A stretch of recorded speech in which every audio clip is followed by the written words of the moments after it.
Is this Mr. Bickle's home? I believe so. He supposedly has evidence against Harlow. We need to speak with him. Why did he challenge that horrible man? Are you all right? We're looking for Mr. Bickle. My husband is dead. He killed him. Oh, I'm terribly sorry, Mrs. Bickle. Who killed your husband? Theophilus Harlow. I'm sure of it. He's been threatening my husband for weeks and... Oh, where is my son? Where is Archie? I don't mean to be grim, but could Harlow have taken him? Archie's satchel is missing, so he may have left on his own. Hopefully he's just gone wandering, as he's prone to do. I hope he wasn't here when when my husband... Do you know which way Archie might have gone? He has a little hideout in the forest south of here. He never wanders far. But if he witnessed Harlow doing something to his father, I'm afraid to leave, in case he comes back home.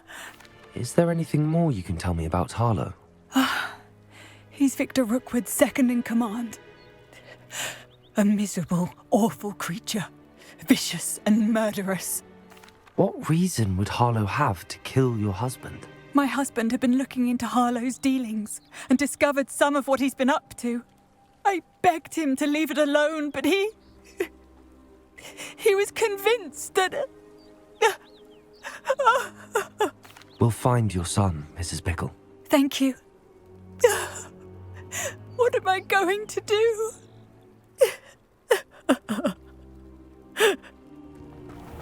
When I took the letter we found to Officer Singer, she told me about Mr. Bickle. He had been doing the same thing we are, providing Officer Singer with evidence to take down Harlow. I had hoped to speak with him about what he had found, but we were too late. I have a bad feeling about this. Harlow must have a reason for pursuing Archie. I wonder what Archie saw. I hope he didn't see Harlow kill his father. He would never overcome it. At least not in any way I can imagine.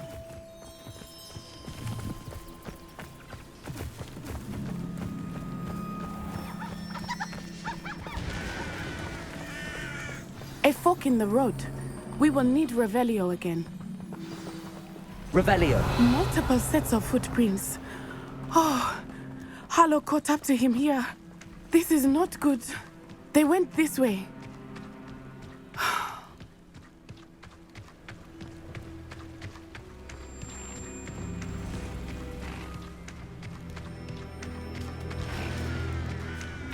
Thestrals. They are beautiful, are they not? You can see Thestrals too. I witnessed death when I was 9. Saw my first Thestral shortly thereafter. I found comfort in it. I still do. I think those of us who have witnessed death deserve some comfort.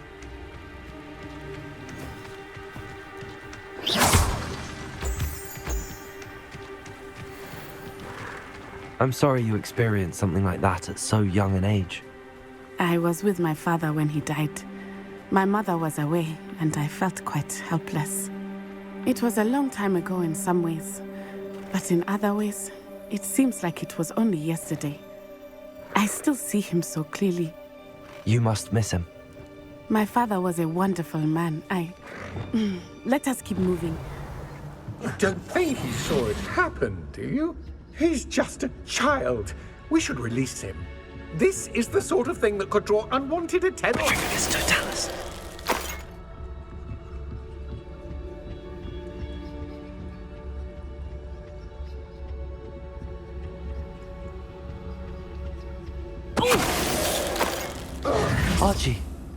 Archie Bickle. How do you know who I am? Your mother sent us to find you. Oh, I'm so glad to see you. Not too loud, Archie. Sorry. We need to get this open. A man called Harlow. He killed my father. We're so sorry, Archie. We won't let him get away with it. But first we need to get you home to your mother. Thank you for saving me. We wouldn't have it any other way, Archie. Now let's get you home. We know a safe way back. Oh, Archie, you're here! Oh, you're safe. Mother? Oh, Mother. Father's friends are in danger. I heard the people who took me talking about them. Which friends, darling? Mr. and Mrs. Rabe, Mr. Filbert, and I think they also said Otto's name. I shall speak with them. You run inside. Yes, Mother. Your husband's friends may be in danger. Just as he was. How can we help? You've done enough. My husband was a powerful wizard and couldn't defeat Harlow.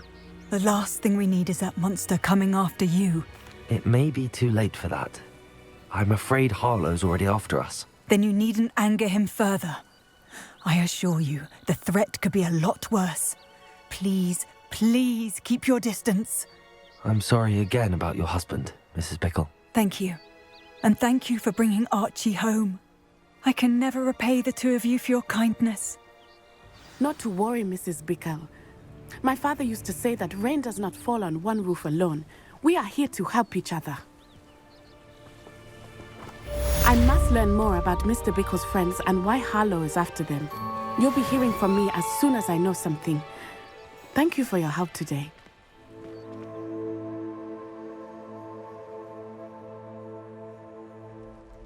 I received your owl. What happened with Ominous? I told him none of us will be able to avoid dark magic forever. So the more we know about Salazar Slytherin and the dark arts, the better prepared we'll be. Unfortunately, only a Gaunt knows the location of the Scriptorium's entrance, and Ominous won't tell me. Perhaps I should have a chat with Ominous. You? I suppose it's worth a try. But don't get your hopes up. Ominous is annoyingly stubborn. Nothing new. I know where he is. I'll lead you to him and then leave you to it. Come on.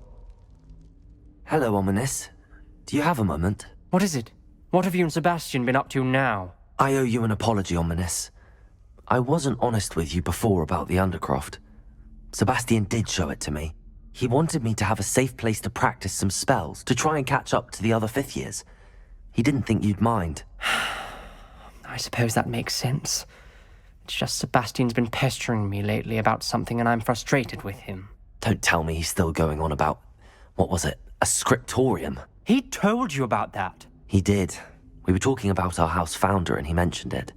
Wouldn't say much more, though. Yes, well, he seems to think it contains the answer to saving Anne. I think it's likely full of dark magic that is better left untouched. Wait, you've never been inside? Of course not. I only know about it because of my favourite aunt, Noctua. She thought like I do. Didn't agree with the family on the use of dark magic. In fact, she'd hoped to convince my family that there was more to Salazar Slytherin than worshipping pureblood status. She'd heard of this scriptorium and thought its contents might shed some light on him. She even found the secret entrance in this very corridor. She wrote regularly to my father about her efforts to gain access, and then she simply vanished. No one else ever tried to enter. I'm sorry about your aunt. Don't you want to find out what happened to her? Aunt Noctua went down this path with good intentions and lost her life. I don't want the same to happen again. You don't know that history will repeat itself. Besides, you said your aunt thought like you. This could honor her memory, get you answers about Slytherin and Sebastian answers for Anne. Your aunt pursued this alone. We could do it together. I see what you've done here, and I confess, you've convinced me. I didn't think it possible. Very well. I shall tell you what I know. Fetch Sebastian, I'll wait. Dark, ominous corridors. My favorite. No comment. Come on, that was a good one. Looks like a locked door. We may want to look around.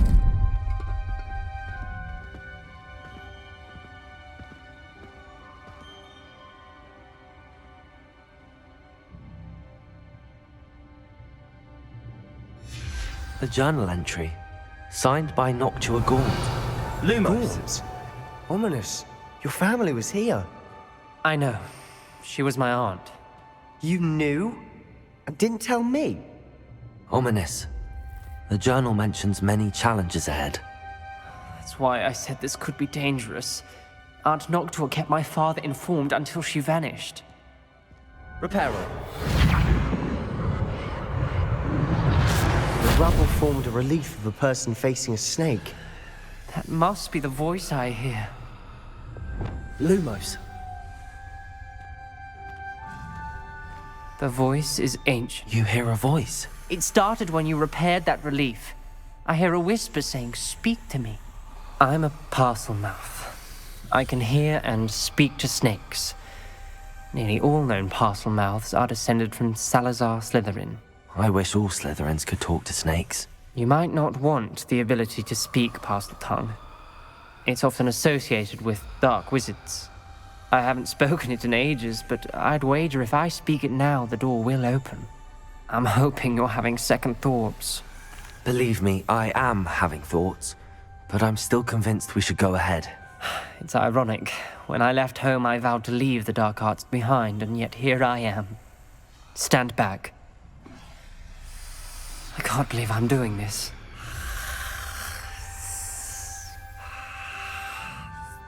It worked! Ominous. You possess a rare ability indeed. Between the two of you, I'm starting to feel left out. Between the two of us? Never mind. There's no clear way forward. Like a maze. Lumos. Salazar Slytherin most likely wanted this to be difficult to solve. The door we came from, it closed. And there's more than one gate ahead. Then look closely at each gate for clues. Bravia. When the door closed, it lit up. This journal entry mentions getting lost and being unwelcome. The dial requires focus. Aunt Noctua said the same. It may take practice to solve it.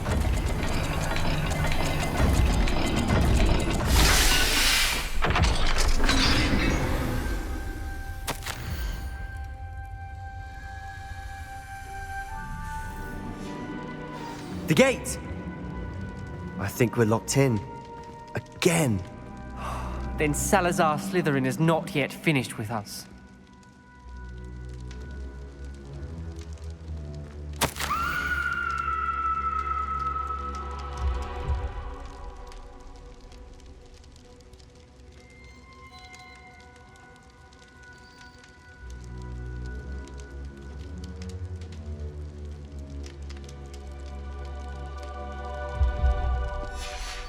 Ominous. A skeleton. And Noctua's last journal entry. She mentions being trapped here, blocked by an unforgivable curse. This is where she died. This is where we'll die. I shouldn't have listened to either of you. Ominous, I'm truly sorry about your aunt. But I know what to do. It's going to be difficult. You said you know what to do. Tortured faces on the door, and Crucios etched into the stone. My guess is if we cast the Cruciatus curse, the door will open. That's why Noctua died. She had no one to cast the curse on. Ominous has the most experience with this. He should cast it. You seem to be in Ominous's favor. Will you ask him about this? You know him better than I do. Very well. Wish me luck. Wish we had some liquid luck. Ominous, I know this is the last thing you want to do. Yes, it is. I thought you knew me better. But this is different. Whoever you cast it upon would have agreed to it first. It wouldn't be an innocent victim. We have to open the door. The spell won't work unless you mean it. That's true of all unforgivables. If it must be done, then one of you must cast it. What do we do now? Ominous is not going to cast the Cruciatus curse again. Ridiculous. As if dying in here is a better option than casting a damned spell. It's up to us. I can teach you Crucio, or I can cast it on you. Wait, you didn't say you knew how to cast Crucio? Because I'm not sure I do. Ominous knows that, yet he's left us no choice. I don't yearn to follow in Noctua Gaunt's footsteps. I think I can cast it if I have to. I want to learn the curse, and I think it's best if I cast it on you. Very well, if that's what you want. To perform the spell, raise your wand, point it at me, and firmly declare, Crucio. Hold on as long as you can. Ready? I'm ready.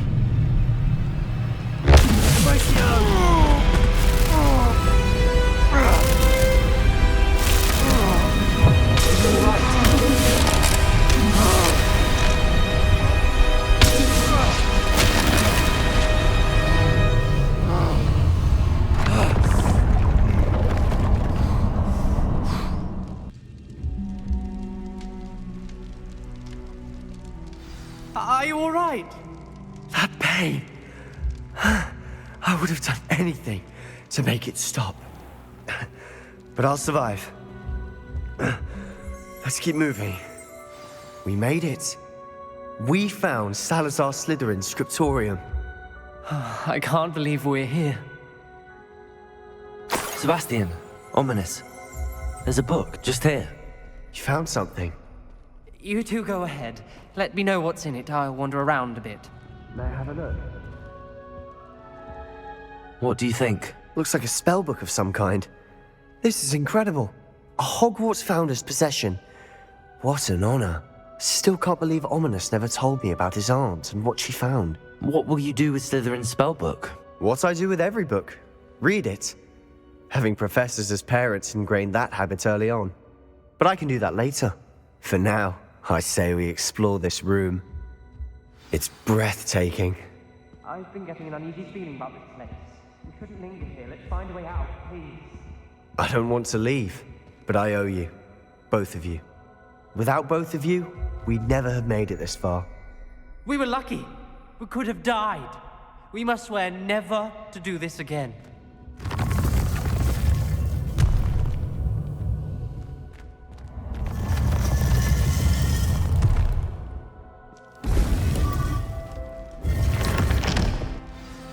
Ominous. About your aunt. Please, Sebastian. I meant what I said before. We swear, right now, never to engage in anything to do with dark magic again. Understood. I'm truly sorry about your aunt, Ominous. I suppose after all this, I am grateful to know what happened to her. Thank you. You would be wise not to underestimate this student. Their aptitude for magic is beyond anything I've ever seen, and I've been teaching a long time. It is a joy to have such a student. It can be. There you are. I received your owl. I was able to speak with Lodgok, the goblin I mentioned before. What did you learn? He and Ranrock were close once, but they had a falling out. You believe he can be trusted? He seemed trustworthy. Difficult to know, really. But Serona Ryan trusts him. Well, that's something, I suppose. Supposing he can be trusted, will he help us get to Ranrock? I retrieved a stolen helm he hopes to return to Ranrock in order to regain his confidence. You have been busy. Let's hope your efforts result in our learning something about Ranrock's plans. Lodgok did mention that Ranrock is searching for something, but he couldn't say what. Perhaps that helm will yield some answers. Ranrock is searching for something. I feared as much. I've heard an unusual amount of activity, goblins and wizards, I surmise, when visiting my portrait at my castle. Rookwood Castle? My former residence, yes. That castle is also the location of your next trial. You didn't see anything? Speak with anyone? I did not. In fact, I did not make myself known. I only recently returned there and did not recognize nor trust anyone that I heard. I stayed out of sight so as not to tempt my portrait's destruction. I'm sorry to tell you that Victor Rookwood, evidently your descendant, is a dark wizard in league with Ranrock. My descendant? A dark wizard? I'm afraid we've no time to waste. Despite the obstacles that clearly await you, you must get to Rookwood Castle immediately. Not only is it the location of the next trial, it is home to a source of power that would be devastating in the wrong hands. I do wish we had the luxury of time. However, I do not doubt your abilities. Find my portrait there as soon as you can. Very well, sir. I'm on my way. Best of luck. No time to waste. I'll meet you at Rookwood Castle. What's going on here? Professor Rookwood was right. The place is crawling with Victor Rookwood's lot and Ranrock's loyalists. They're working together all right, but it is not a friendly alliance. I'm sure you'll agree that we need to find a way in other than the front gate. Let's go.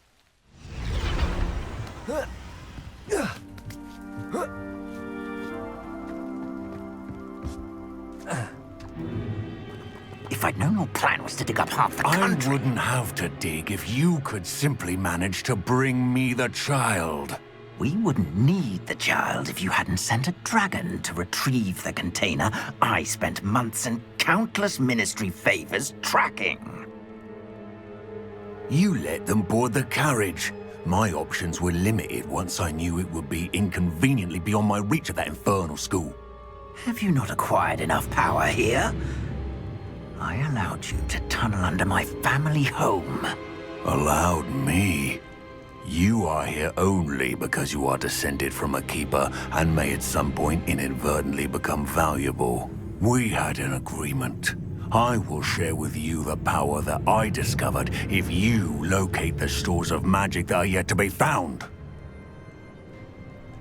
So, unless you want another demonstration of my power, a power that you one day hope to wield, bring me the child.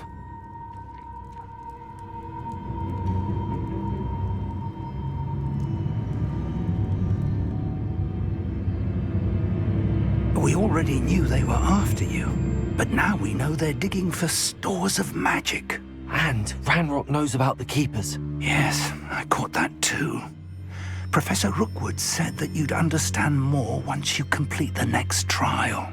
Let's get into that castle. This must be it. The store of magic and the source of Ranrock's power. It looks empty. If they've taken all of it, why are they still here? Ranrock said there's more to be found, and if he's right about that, it may or may not be located here. Wherever it is, we need to find it before they do. Where is that portrait?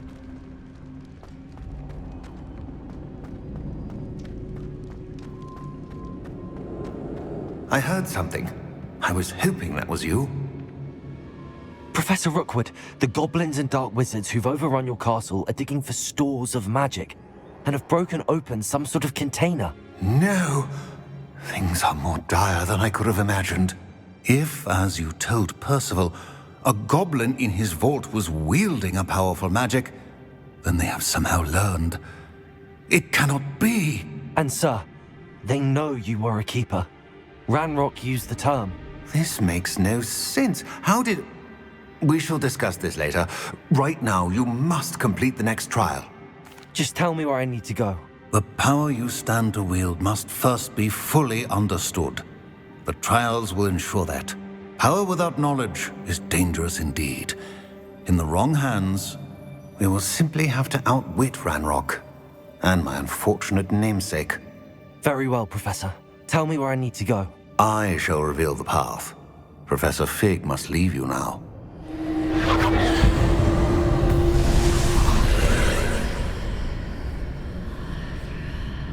I would join you if I could. I shall await your arrival in the map chamber.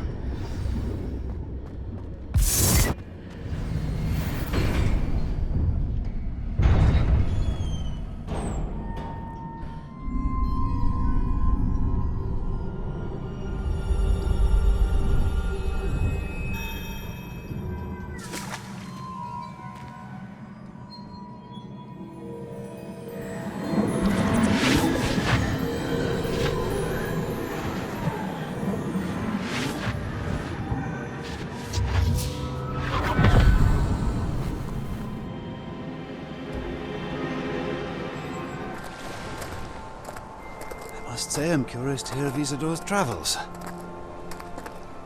Do come in.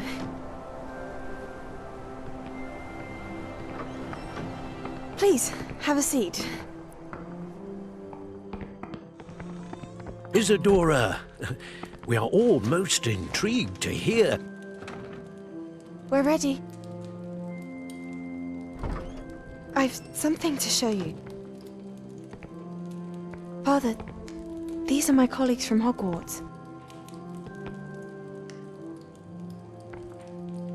Father hasn't spoken since my brother died. On my travels, I confirmed that which I've always believed. That we have the power to take away pain.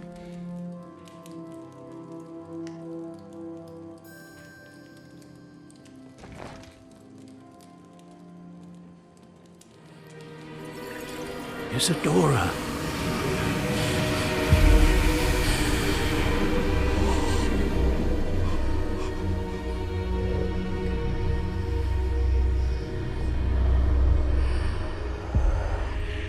What have you done?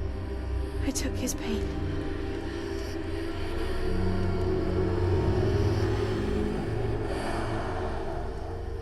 This is uncharted magic, Isadora.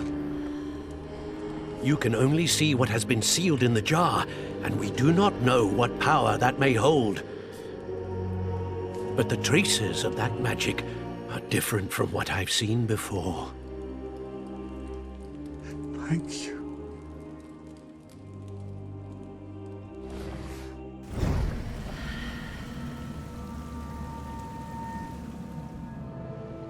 It is good to see you again. Professor Rookwood told me about what happened at Rookwood Castle. In light of the dire circumstances in which we find ourselves, it is most fortunate that someone so competent is following this path. Thank you, Professor. I shall keep the second artifact safe as you've advised. Good. Are you ready to move on? What was the glowing strand that Isadora pulled from her father's chest? It was pain. You will understand more about her actions as you complete the trials. I'm ready for whatever comes next. In that case, introductions are in order. Allow me to introduce former Hogwarts headmistress, Neve Fitzgerald.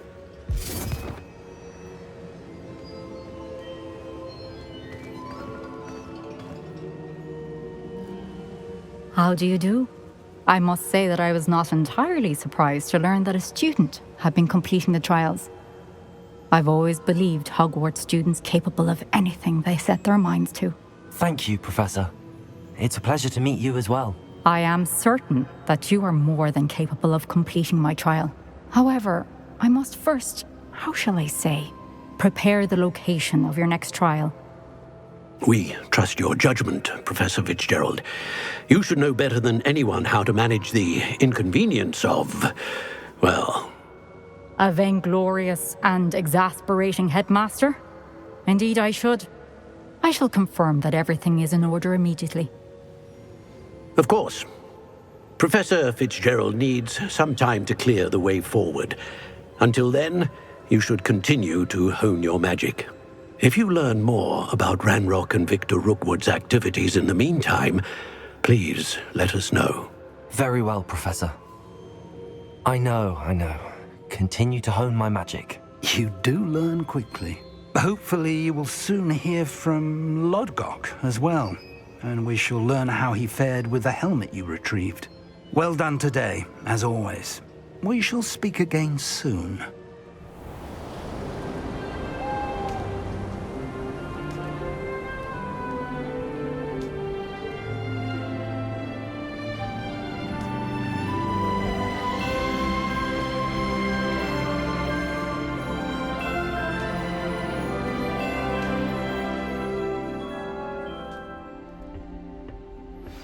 Natty told me about your run-in with the poachers.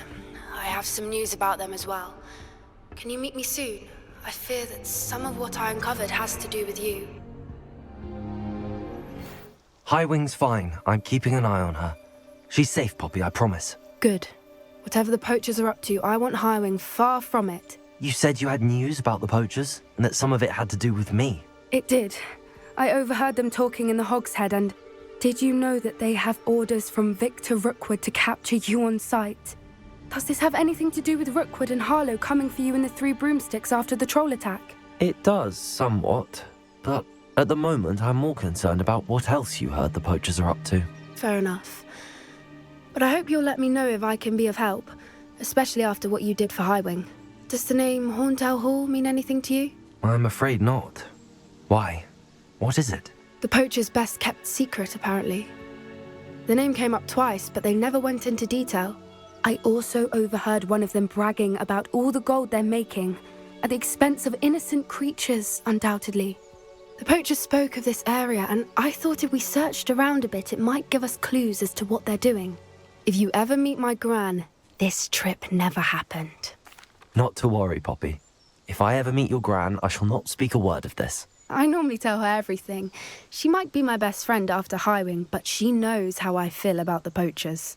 I think she worries I'll do something ill-advised. Whatever gave her that idea?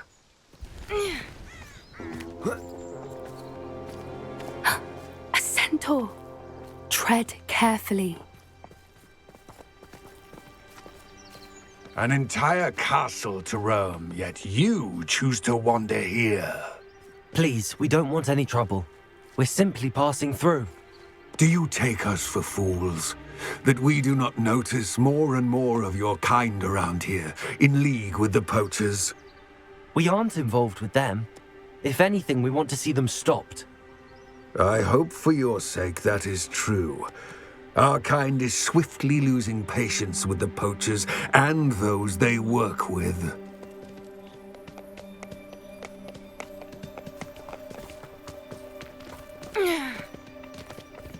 He was certainly a charmer.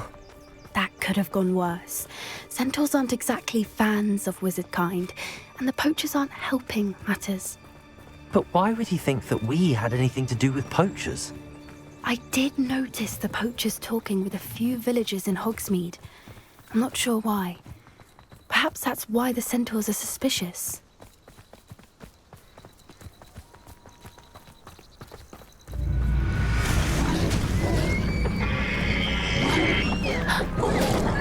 That's the third time I've seen a dugbog behave that violently. It seems that a lot of beasts have been more aggressive than usual lately. I've noticed that too. It's almost like there's something in the water.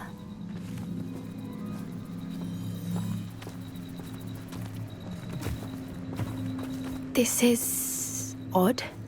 What is it? Not entirely sure, but look around. If the poachers were here, perhaps we can find out why. Why wouldn't they take their cages with them when they left? This is goblin metal. Seems out of place in a poacher camp. I should tell Poppy about it. Poachers were here. All sorts of evidence. But I found something else. It's goblin made. I found goblin armor. Let's keep searching, but carefully. Merlin only knows what's going on here. How do goblin and poacher interests align? Look, down there. Definitely poachers. No creatures, though. So what are they doing out here? Let's take a closer look. What in Merlin's name? Are those dragons?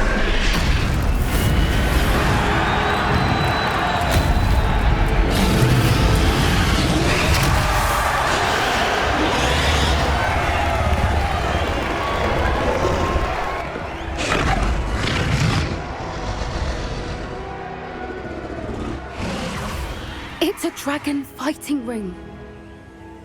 This is Horntail Hall. The name makes sense now, and the secrecy. No wonder the poachers were in Hogsmeade so much. Likely taking bets and spreading the word, given how crowded it is here. How could they possibly enjoy this? The centaurs have every right to be disgusted with wizard kind. There must be more dragons here. The poachers are far too greedy to run a fighting ring with only 2 dragons. We should take advantage of most eyes being in the fight and look around. But be discreet. You especially can't afford to be spotted.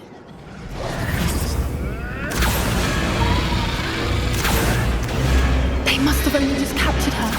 She's putting up quite the fight. Not a fair one, though. Not with her chained up like that. Let's even her odds, shall we? Look, they've got a dragon egg. Hebridean from the looks of it. We can't leave it here, not with the plans they likely have for it.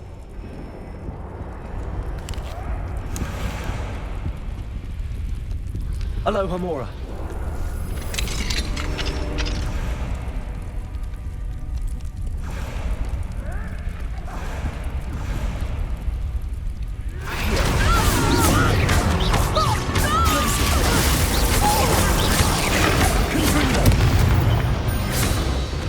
We don't have time. We need to free her now before more show up. Accio.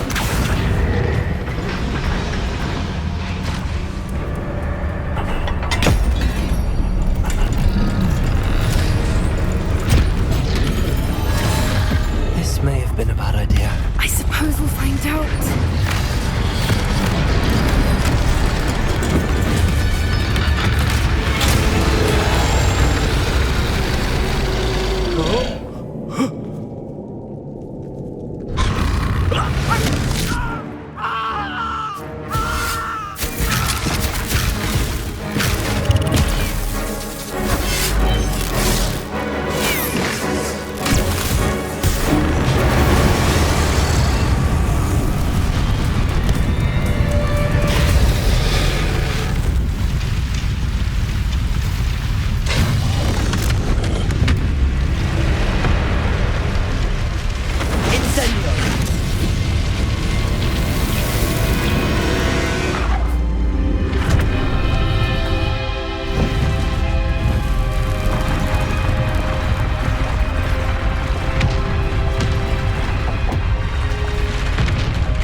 This way.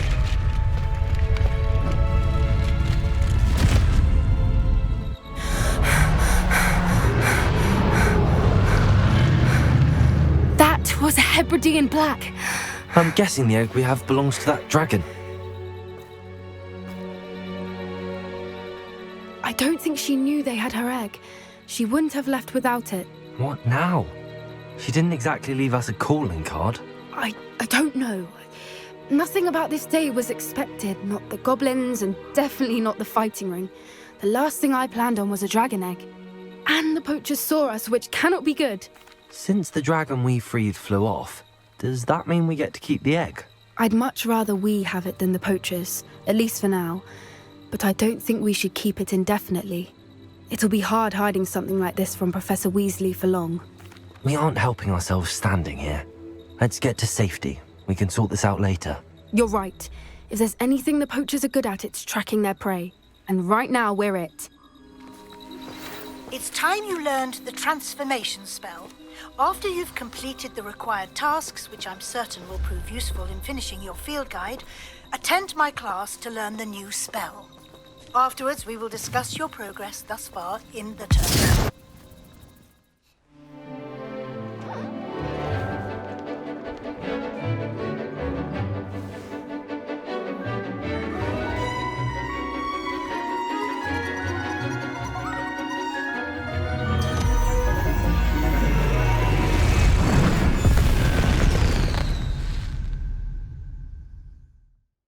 I completed your assignment, Professor. I'm ready to learn Bombarda now. Good. Now, this spell comes with a caveat. It should only be used when necessary. The exploding charm, as you might suspect, can hurt people. Use caution when casting it. Is this something we should be learning in school? Better for you to learn it in school, where we can instruct you properly as to its use. Now, you must be precise in your wand movements. We don't want you blowing your hand off. Go ahead. Nice and steady wand movements. Remember, the exploding charm is highly volatile.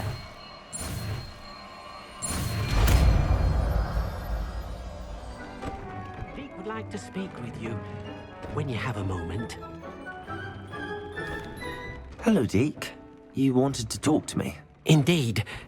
Deke thought you might want to learn how to build a breeding pen so that you can breed beasts. I don't know, Deke. Sounds a lot of work. Can't I just carry on rescuing beasts? Rescuing and breeding beasts go hand in hand. Young beasts are particularly vulnerable to poachers. Breeding beasts here in the room will allow us to keep the younger ones safe. I see. What do I need to do? First, bring a pair of beasts to the room. One male, one female. Deek suggests rescuing thestrals, as they're at great risk from poachers. Noble creatures, but their relationship with death gives them a bad reputation. They're prized by poachers for their tail hairs. I've seen thestrals before, but where would I find a pair of them nearby? Deek has seen some wild thestrals not too far from the Hogwarts grounds. Then you'll need to purchase a spellcraft for the pen from Tomes and Scrolls and gather the materials it requires. Once you've rescued the thestrals and you have the spellcraft, you come and find Deek.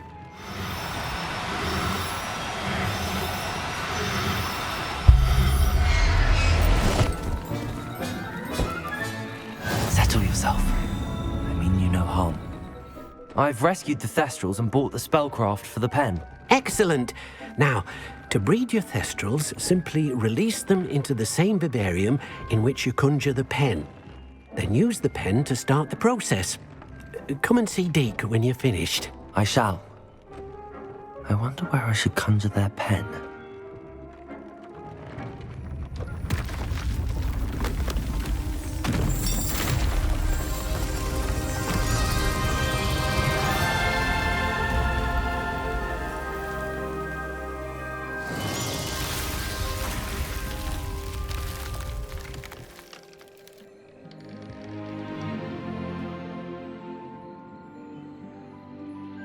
Deek never grows tired of the room's surprises.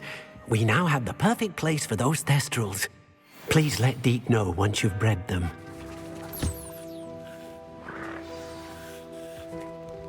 I should let Deek know about the newborn thestral. Hello, Deek.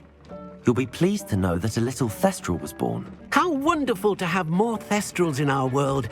Such misunderstood beasts. I'm sorry that we can both see thestrals, Deek. Deek is privileged to see such majestic beasts, but sometimes wishes Deek couldn't. Deek is to blame. What do you mean, to blame? Years ago, Deek's master ordered Deek to help him capture a phoenix, the rarest of all beasts, that master had spotted high on a cliff. The phoenix was the most beautiful beast Deek had ever seen. Deek begged master to leave her be. When Deek hesitated to climb up the cliff as ordered, Deek had to punish himself. As Deek punished himself, master grew angrier and angrier, and in his frustration cast at the regal bird. Deek suspects the phoenix was protecting eggs when it swooped down in fear and fury. Before Deek could reach him, master fell from the cliff. Deek stayed on that cliffside for days, punishing himself, before Tobbs found him. What a horrible tale, Deek. I'm so sorry. Deek has only told Professor Weasley that story, and now yourself. Deek often wonders what became of that phoenix. Deek feels fortunate to be at Hogwarts now, helping you rescue beasts. Perhaps Deek can make amends for what came before.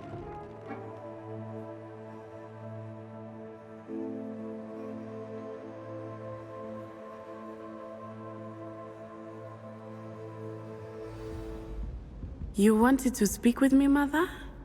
I had hoped to speak with you alone, Natsai. Your message mentioned your concern about an unusual creature that was spotted in the woods near Hogsmeade. That could have been anything. You know what it was, Natsai. I am allowed to leave the castle. I am always careful, Mother. Careful? Officer Singer disagrees. She sent me an owl telling me that you have been trying to collect evidence of some kind against dark wizards. She berated me for not keeping a closer eye on you, and she is right. I do not want you visiting Hogsmeade for the near future. But Mother! My little gazelle, you are well-intentioned, but you must not meddle in the affairs of dangerous people. If someone had meddled in Matabeleland, Father would still be with us. I must get to class. Perhaps your friend can get you to listen to reason. So frustrating. She never listens to me. She called you her little gazelle. Is that a term of endearment where you're from? It is specific to me. I am the unusual creature in Hogsmeade she mentioned. Self-transfiguration is not taught at Hogwarts, so I am gently discouraged from practicing it. However, I am an animagus, and it is in my gazelle form that I have been able to wander the Highlands rather freely until now, much to my mother's chagrin. That is how I managed to spy on Rookwood and Harlow. Can you choose what form your animagus will take? Oh no, a person's animagus form is determined by their personality. My mother is convinced that my form is a gazelle because I adapt well to any situation. I believe it is because I can sense danger and keep my wits about me. Were you born an animagus, or did you learn to become one? Animagi are not born. The process is quite elaborate. It involves holding a mandrake leaf in one's mouth for an entire month, then placing the leaf in a crystal phial so that it is imbued with moonlight, then adding one of your own hairs. And that is just the beginning. Self-transfiguration is common among students at Wagadu, but Professor Weasley considers it much too dangerous to teach at Hogwarts. How does it feel to transform into an animal? Well, the first time it can be a bit unnerving. I felt a kind of searing pain and a strong double heartbeat. But it gets easier the more you do it. I no longer feel any pain, and I must say, I find a sense of comfort in the double heartbeat. And I love being able to view the world from a different perspective. Now the nickname makes sense. What an extraordinary ability to have. It is. I love transforming, but Mother is less enthusiastic about it. She says that no creature, especially one as rare as a gazelle, should be bounding about where poaching has become so prevalent. She claims that she has foreseen tragedy befall me in my gazelle form. But she has used her sight to control me too many times. I no longer believe it. She's concerned for your safety. It may be best for you to stay away from Hogsmeade for now. That may be safe, but I do not believe that it would be best. Do you? You could have fled the moment you discovered that Rookwood, Harlow, and Ranrock were after you, but you did not. I choose to act as you have. I must deal with Rookwood and Harlow, not hide from them. My mother cannot know where I am all the time.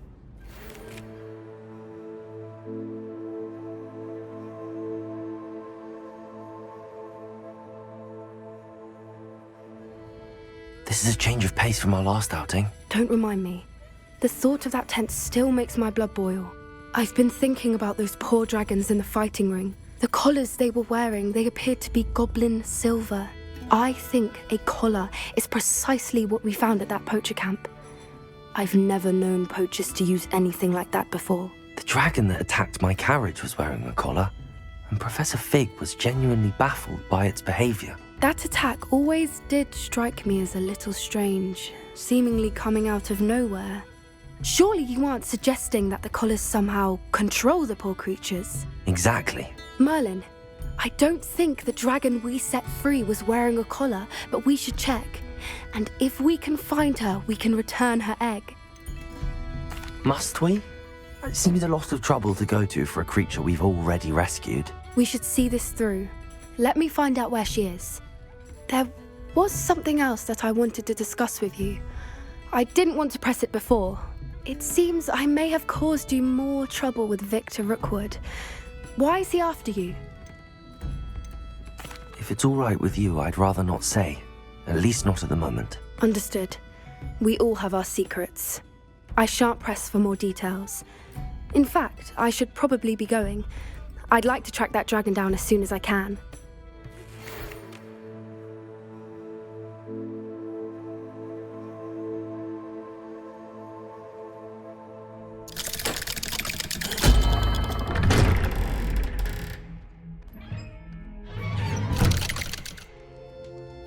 You'll never believe what I've learned.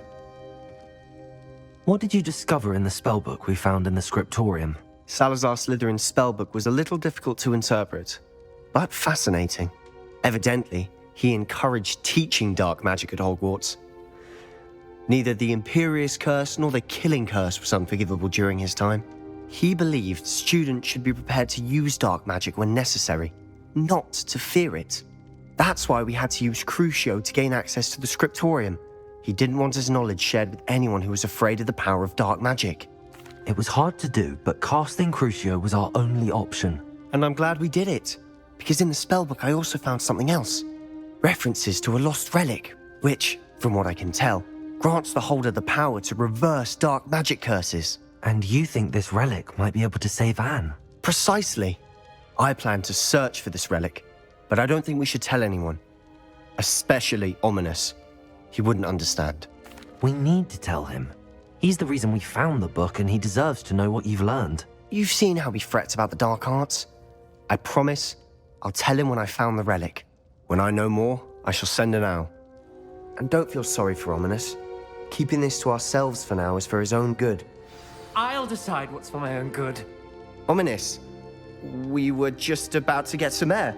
Care to join? You're a liar, Sebastian. I heard everything. You swore you'd never engage in anything to do with dark magic again. No, I didn't. I said I understood you wanting that. I'd never swear to give up on finding a cure for Anne. You don't know when to stop, do you? I know when not to stop. Leave this alone, Ominous. I'll be on my way. Ominous, Sebastian meant well. I appreciate you telling Sebastian not to keep this from me, but going after that relic is not a good idea. Sebastian doesn't even realize it, but he's as irresponsible and reckless now as his parents were years ago. It's why they died. I knew his parents died, but I never heard what happened. Mr. and Mrs. Sallow were professors. Spent nearly every waking moment in the cellar library. Noses buried in books. Anne and Sebastian were upstairs when it happened. They heard a sudden crash and ran downstairs, but it was too late. Their parents had crumpled to the floor. A defect with the lamp in the cellar caused the room to fill with an undetectable toxin. Sebastian and Anne were helpless. They had no magic yet. What a horrible story. It is. That's why I can't understand Sebastian's recklessness. I've practically lost Anne. I cannot lose Sebastian too. Please avoid anything to do with that spellbook. Those references in the book seem promising. Everything to do with Salazar Slytherin seems promising until it's too late. I hope Sebastian pursues this no further, but if you think he might, please let me know.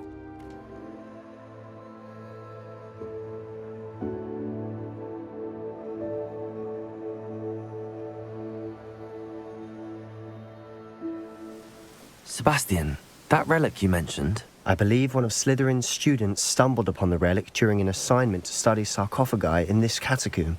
From what I read in a report by the student, they weren't permitted to take it with them, so I must assume it's still here. As I mentioned earlier, this relic grants its holder the power to reverse dark magic curses. If it's in this catacomb, I have to find it. For Anne. I need to see her. I'd be interested to know what else the student discovered. Have a look. Unfortunately, there's no name on it, but I suspect if it was important enough for Slytherin to stash in his spellbook, it's worthy of further study. I'm ready to explore the catacomb. Perhaps we can visit Anne when we've finished. Perfect. By the way, Ominous has been asking about you. You didn't tell him what we were doing, did you? I didn't. I promise. Good. Ominous would be livid if he knew what we were about to do.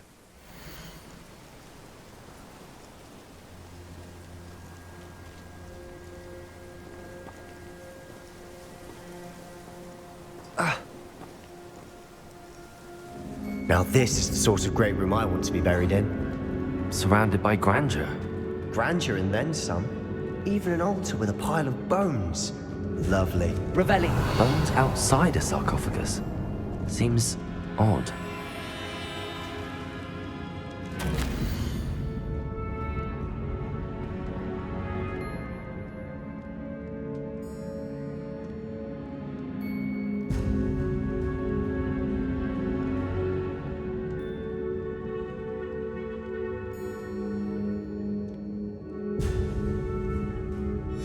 What did you find? Looks like part of a student's diary. It mentions plans to return for the relic and conjuring barricades using bones. Of course. The student's summary referenced a space beyond the Great Room. which means this can't be a dead end. Let's divide and conquer. You work on sorting out the bone barricades, I'll look around and see what we missed. Hold on to that diary entry. There may be more to it. It does mention something else.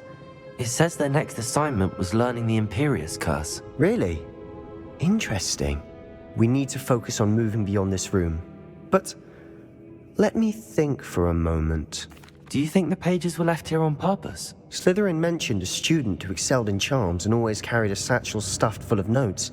They might have been left on purpose, or the student may have simply dropped them. Of course. I'll start to search for those barricades. Brilliant.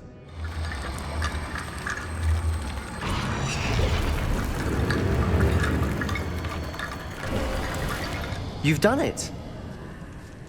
I knew we'd get through. I felt it in my bones. Nice. Before we trudge on further, I've just realized something. The student's diary mentions the Imperius Curse. I wouldn't be surprised if we're going to need it here. It's an unforgivable, but useful when you're outnumbered. Places the victim completely under the caster's control. So, if you'd like to learn Imperio, I can teach you. Where did you learn the Imperius Curse? I taught myself. Don't tell Ominous that I've told you. It's not exactly something I can brag about, but it may come in handy. I think you ought to know it. It's probably wise to know the spell. I couldn't agree more. A spell that could save your life shouldn't be unforgivable. You have a lot at stake. You have an ability that evidently no one's seen for centuries.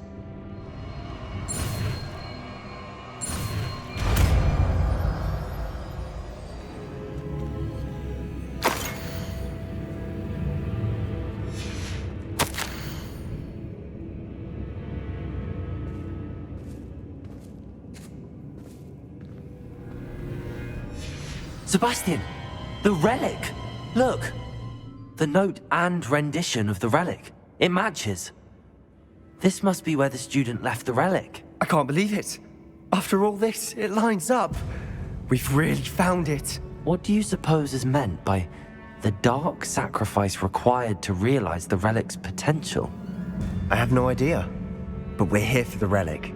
I'm willing to ignore what the journal entry says. We're taking the relic. Agreed. This is meant to be. For Anne's sake, I'm taking it. Let's get to Feldcroft. Ominous! The sounds we kept hearing. It was you. You gave me no choice. I had to follow you. Sebastian, please, leave the relic alone. We can find another way to help Anne. I'm sorry, Ominous, but I'm taking it. No, you're not. If you won't put it back, then I will. Hold on, both of you. Sebastian, please, take a step back. Fine, but Ominous knows I won't step back from a fight. Can't believe this. How much did you hear? Everything. I heard you encourage Sebastian to take the relic. Sebastian's done his research. He knows what he's doing. Sebastian makes things sound easy when they could be impossible or dangerous. We need to stop him.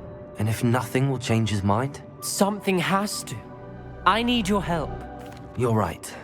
This seems far riskier than Sebastian realizes. Good. We're agreed. We don't allow him to leave here with the relic. I do think we should talk to him, but I fear we won't stop him from taking the relic. What are you suggesting? I'm suggesting we negotiate. We allow Sebastian to leave with the relic under one condition. After this, no more. I feel that's what we agreed to in the scriptorium. I'm being taken for a fool. You're not, Ominous. This may be the only way to keep your friendship intact. Let's trust him to know what's best. Fine. If I trust him on this, I'm trusting you too. The dark arts seem harmless until it's too late. Go then. Leave with the relic. I'll not say a word more. I hope I don't regret this.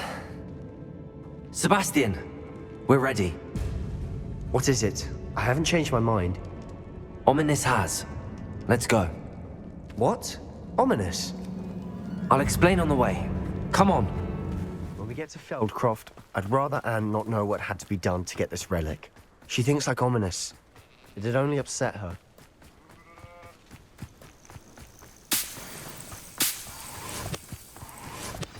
Oh no, this isn't good. What is it? Smoke, over there, by the hamlet. Feldcroft's in trouble. They're under attack. Let's hurry.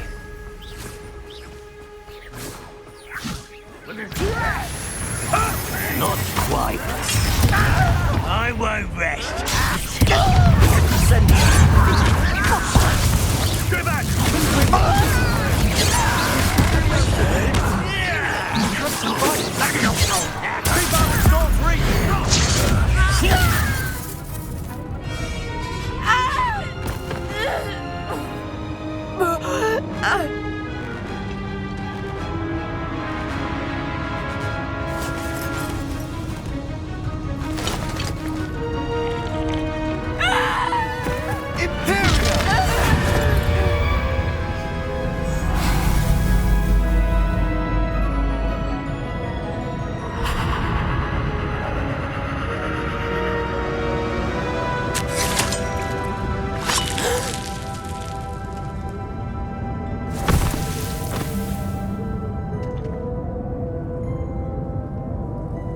Boy! What have you done? Saved my sister. With an unforgivable curse. From that damned book, no doubt. Your father would be ashamed. You've gone too far, Sebastian. Stay away from her. From all of us.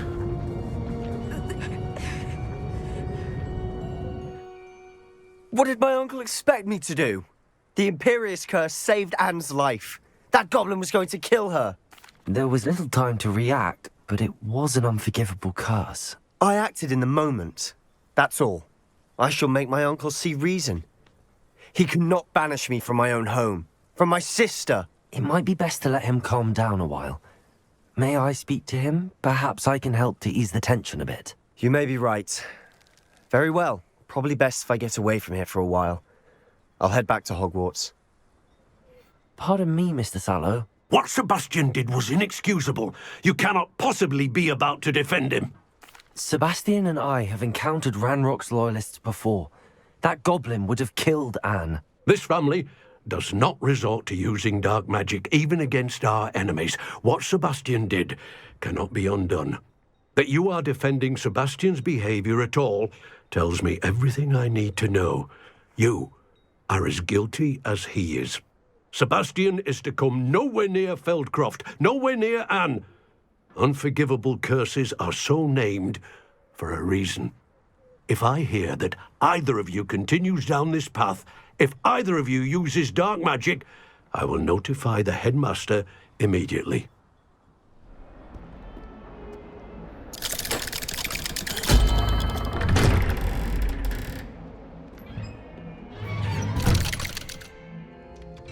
I wish I had better news about your uncle and Anne. Well, what did he say? I'm afraid he wants you nowhere near Feldcroft.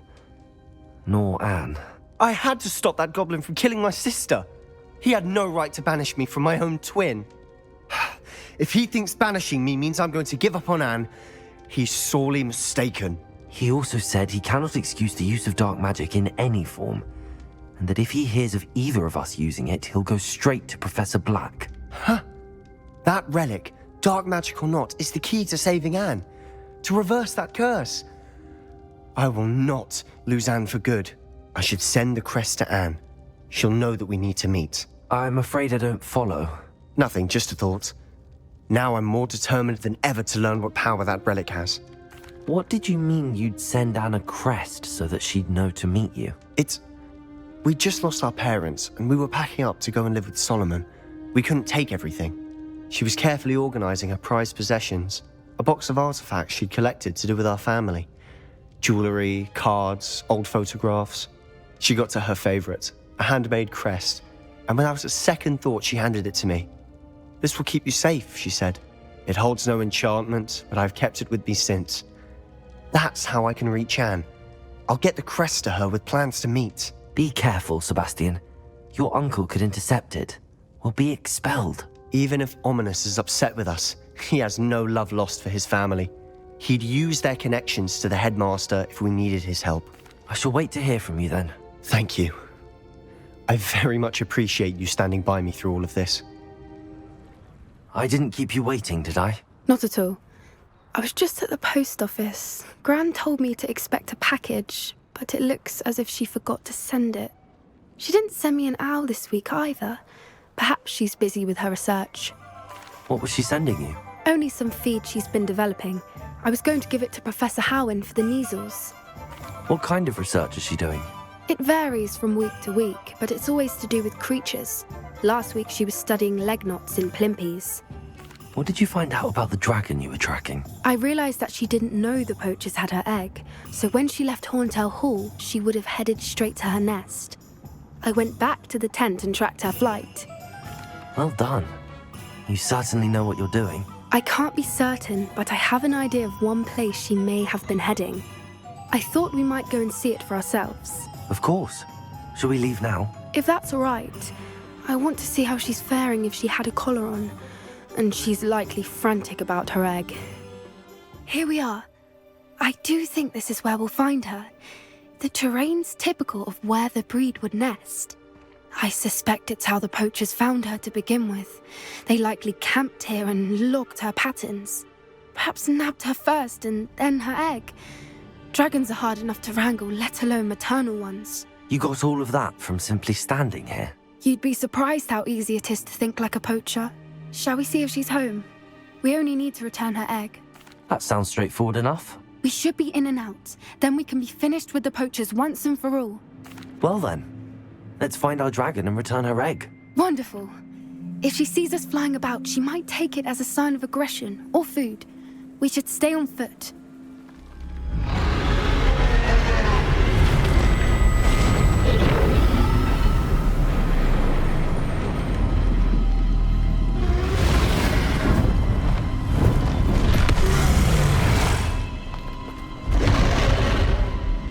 Now, if we just return her egg, we can hopefully make it out without too much fuss.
That was brilliant! And did you see how clever? She left us perfectly unharmed. Creatures are a lot cleverer than most people realize. That's what Gran always says. The important thing is that we survived it, and we returned her egg. Thank you for doing this with me.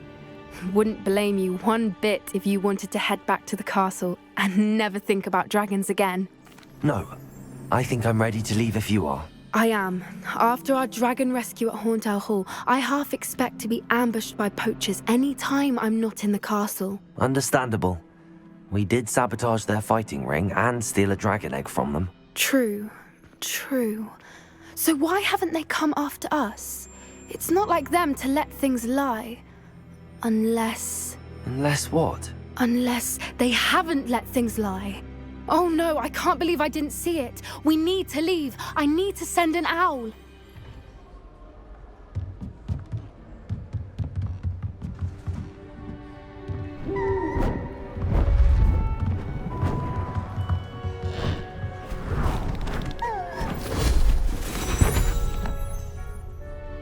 Settle down, settle down. Transfiguration, as you may be weary of hearing me say, is an exact science that can take a lifetime to master. But we needn't be daunted. Almost anything can be transformed if you can just perceive the potential within it. As I see in all of you, tremendous witches and wizards, every one of you. Or it could just be my eyesight.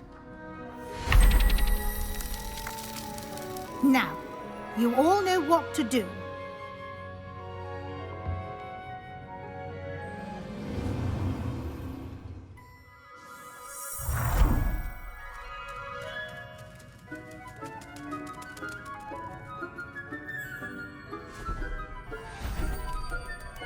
Beautifully done.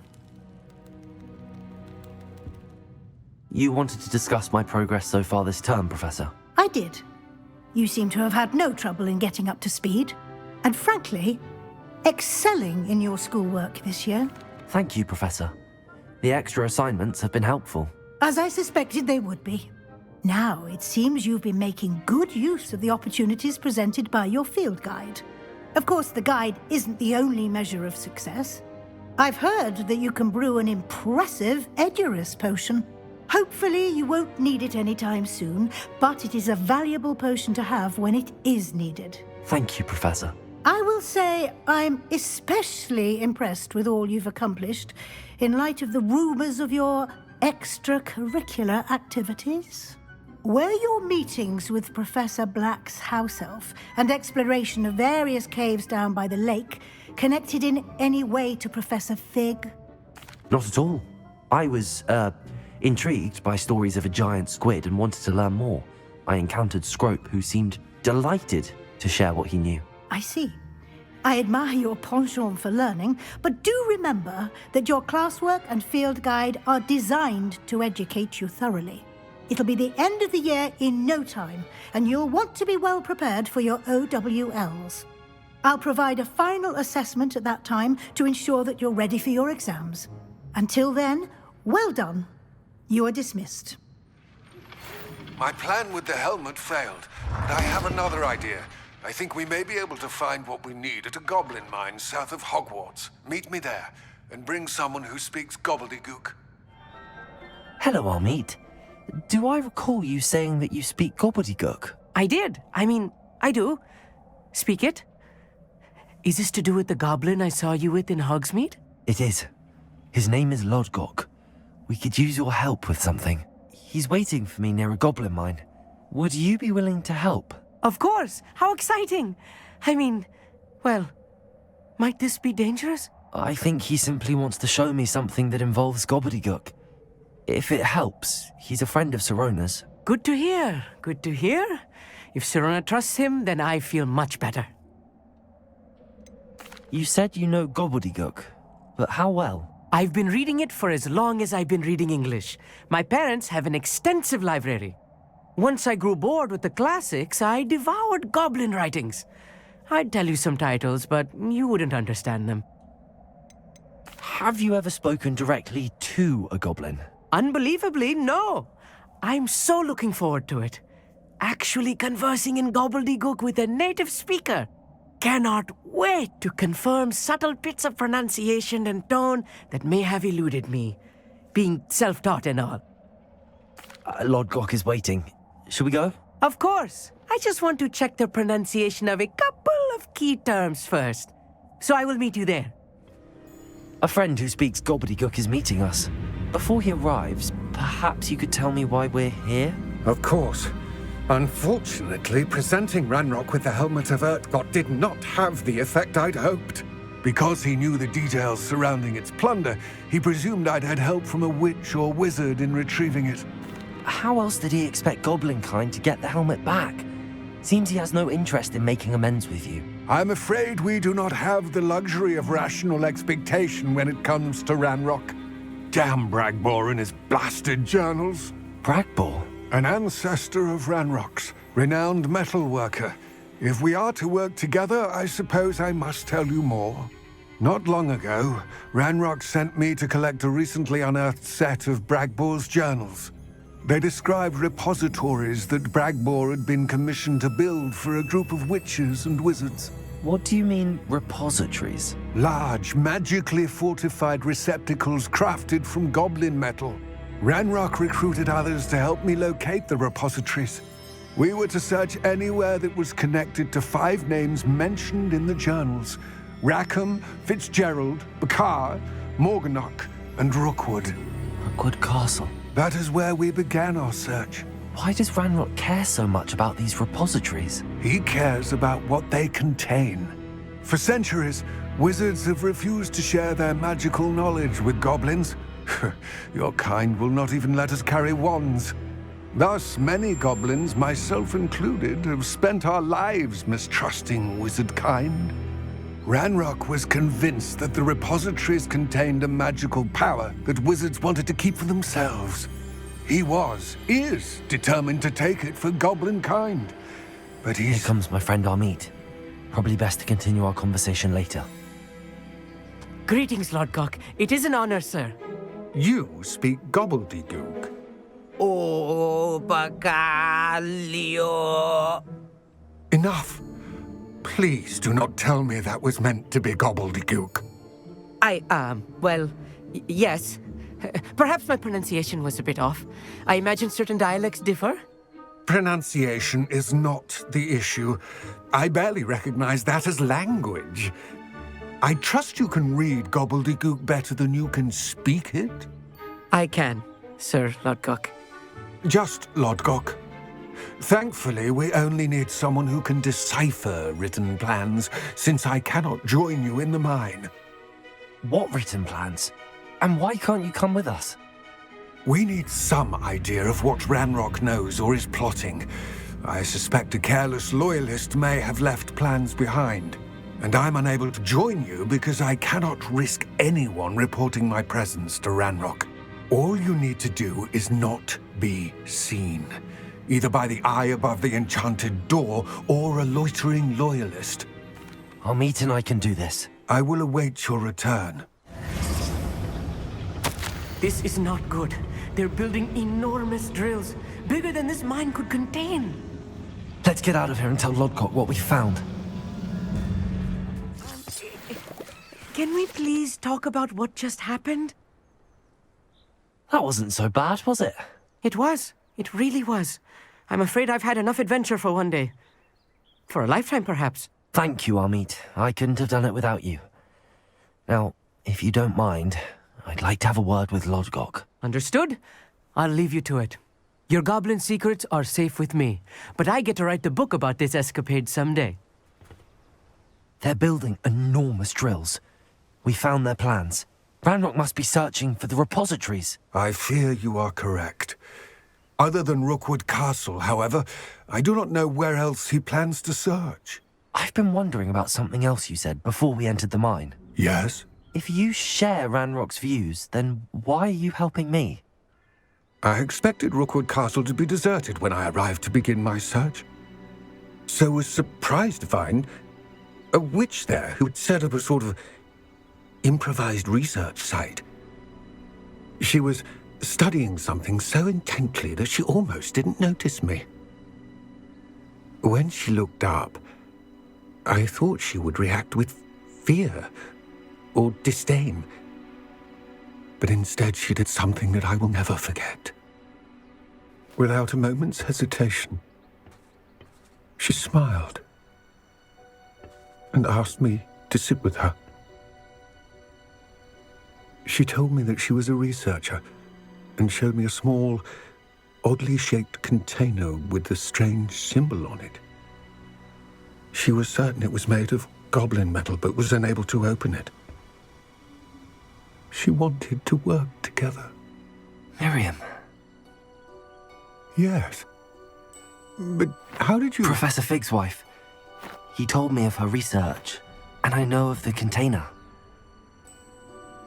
Ah.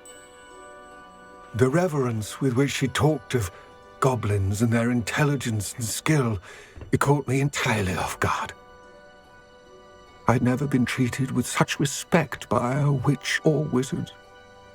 So, to my surprise, I let her study the container if she would allow me to search the castle on my own. We parted ways, with her promising to share what she'd learned. More of Ranrock's recruits arrived, and we began to dig, eventually locating the first repository. Ranrock was thrilled with our discovery, but furious when I told him about Miriam. berated me for trusting a witch. And I heard she'd been killed. You think Ranrock murdered her? I don't want to believe it. But I don't know. After that, something shifted in me. I had seen how the power from the repositories was transforming Ranrock, transforming all of them. I could no longer remain a part of it.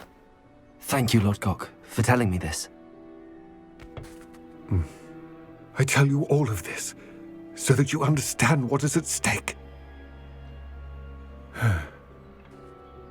Ranrock never found all of Bragbor's journals, but the ones he did find suggest that Bragbor at some point built a repository far greater in size than the one beneath Rookwood Castle. What you've discovered here today worries me deeply. If Ranrock learns of the location of that repository, I fear we shall be destined for a great war. I will find out what Ranrock knows. Watch for my owl.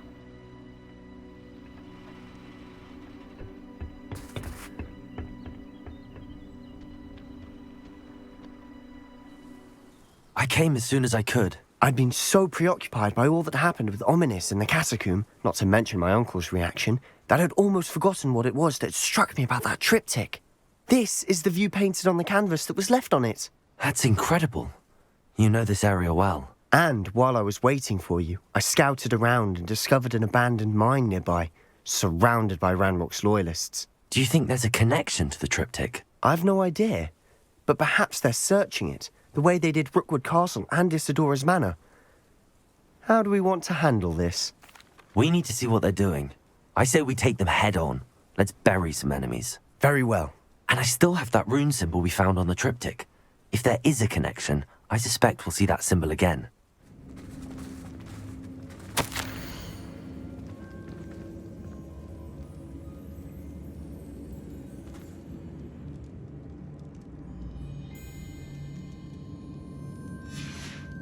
What do you have there? A journal entry by Isadora. Hopefully it will help us unravel more of this mystery. Sebastian, I think I found something. A canvas piece. Brilliant. Our efforts weren't in vain after all. Still, something about this place feels odd. If the triptych led us here to find this bit of canvas, we can probably assume that Isadora Morganark was here. She seems to have been everywhere. But if she was using the Undercroft and the cellar beneath her manor in Feldcroft, why would she create this space? And why hide it behind cryptic rune symbols and ancient magic that no one but you could see? Isadora and Percival Rackham, another of the keepers, could see traces of ancient magic too. Rackham? I haven't heard his name before. Here are some of the memories I've seen. I don't think he and Isadora saw eye to eye on how this magic should be used. This is all rather baffling. Let's take the canvas back to the triptych. Perhaps the answers are there. Unless we can find another passageway to the Undercroft. Let's have a look around. And now for the moment of truth. It has to fit.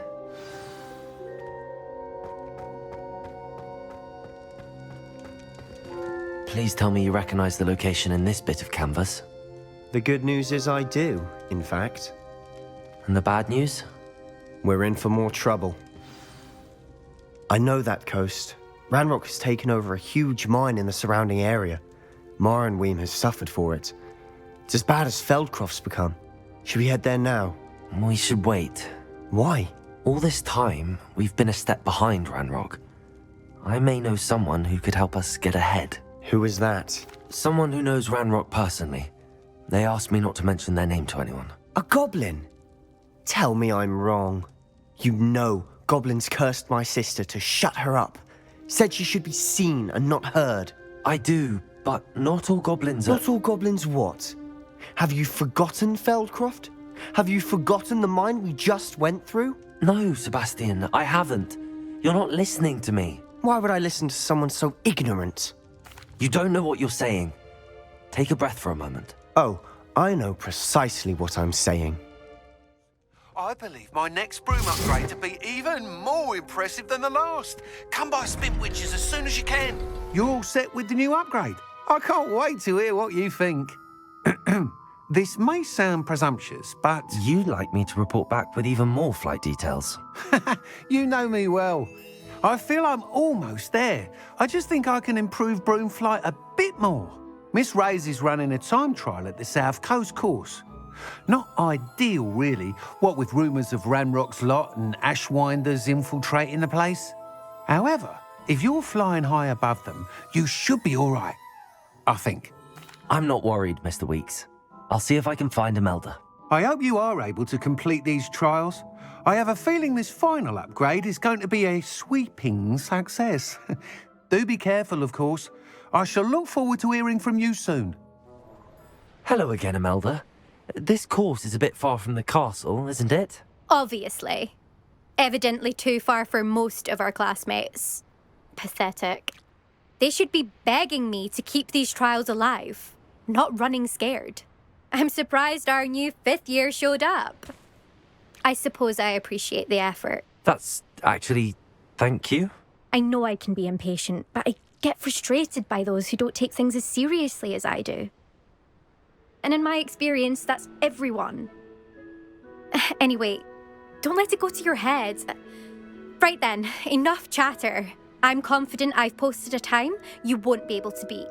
We'll soon see how I fare, won't we? I'm ready. Get ready to lose.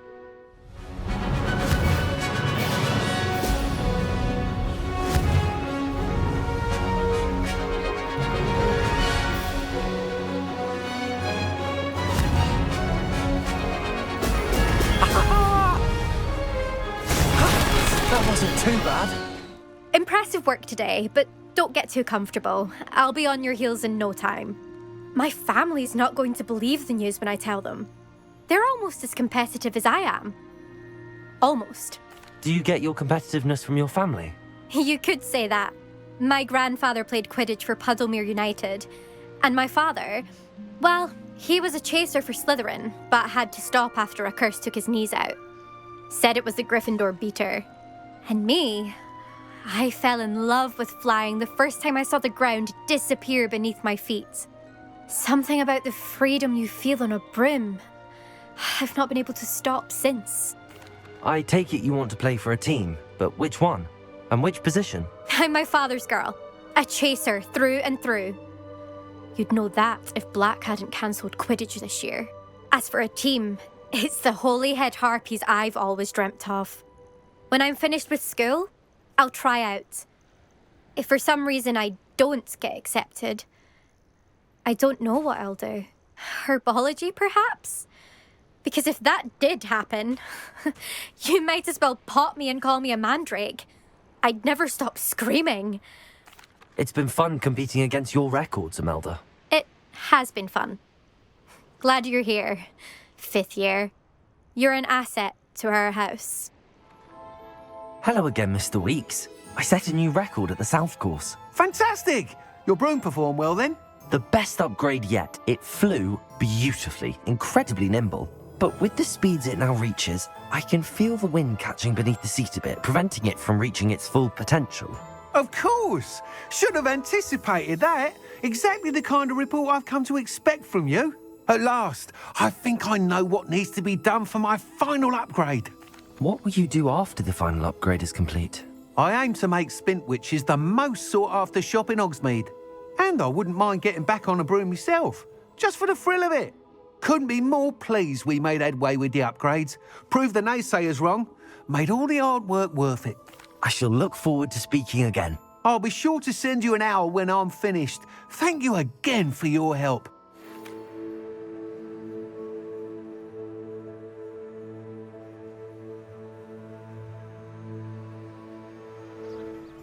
I'm ready to do what's needed to take Harlow down.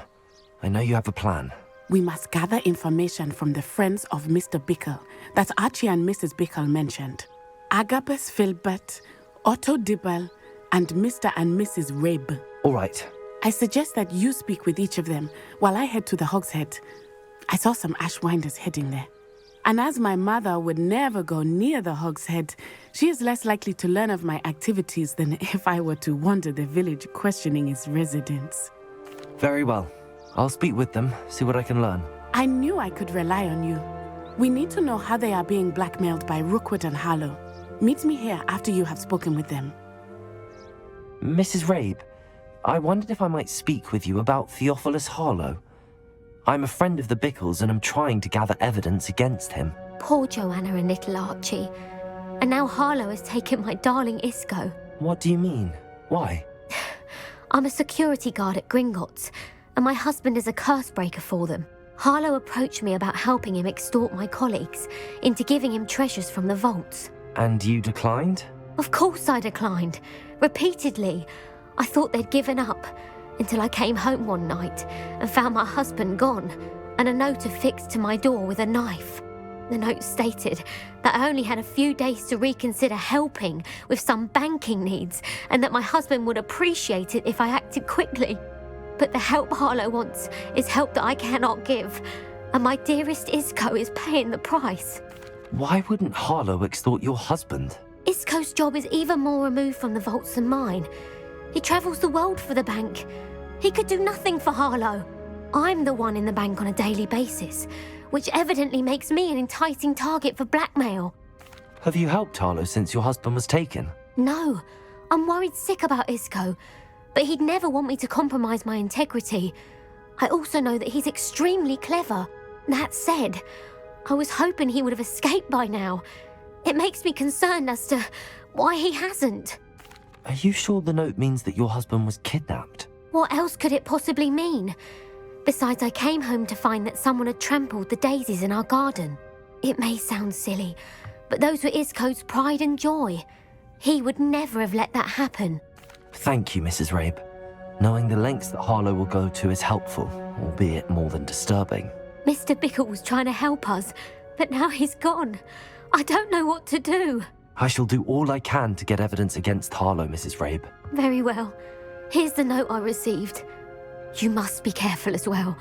Please don't put yourself in danger.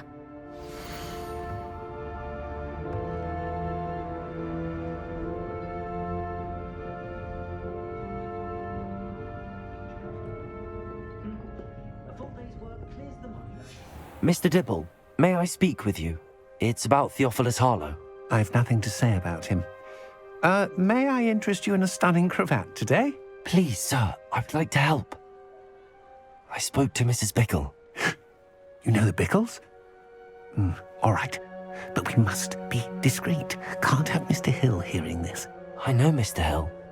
He was kind to me the day of the troll attack. Oh, he's a good man.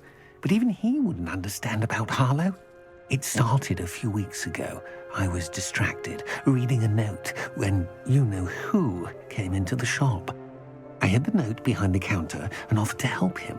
He stared at me for a moment, then asked me to check on an order he'd placed. I went into the storeroom to check on what turned out to be a non-existent order. When I returned, he was holding the note. What was in the note? It was a note from Rosie Hill, Mr. Hill's daughter. You see, we've been, secretly engaged these past 6 months. We haven't told Mr. Hill yet. I dare say he has higher hopes for her. Harlow advised me in no uncertain terms that my relationship with Rosie, not to mention my employment here, depended upon my cooperation. What did he ask you to do? It all happened so quickly. In an instant, he took a very expensive scarf from the counter, pocketed it, and smiled. He said, "Your secret is safe as long as I can supply my lady friend with delightful items like this every so often." I've been able to cover for his requests until now with some creative bookkeeping, but I can't keep it out for much longer. I'm terrified to say anything.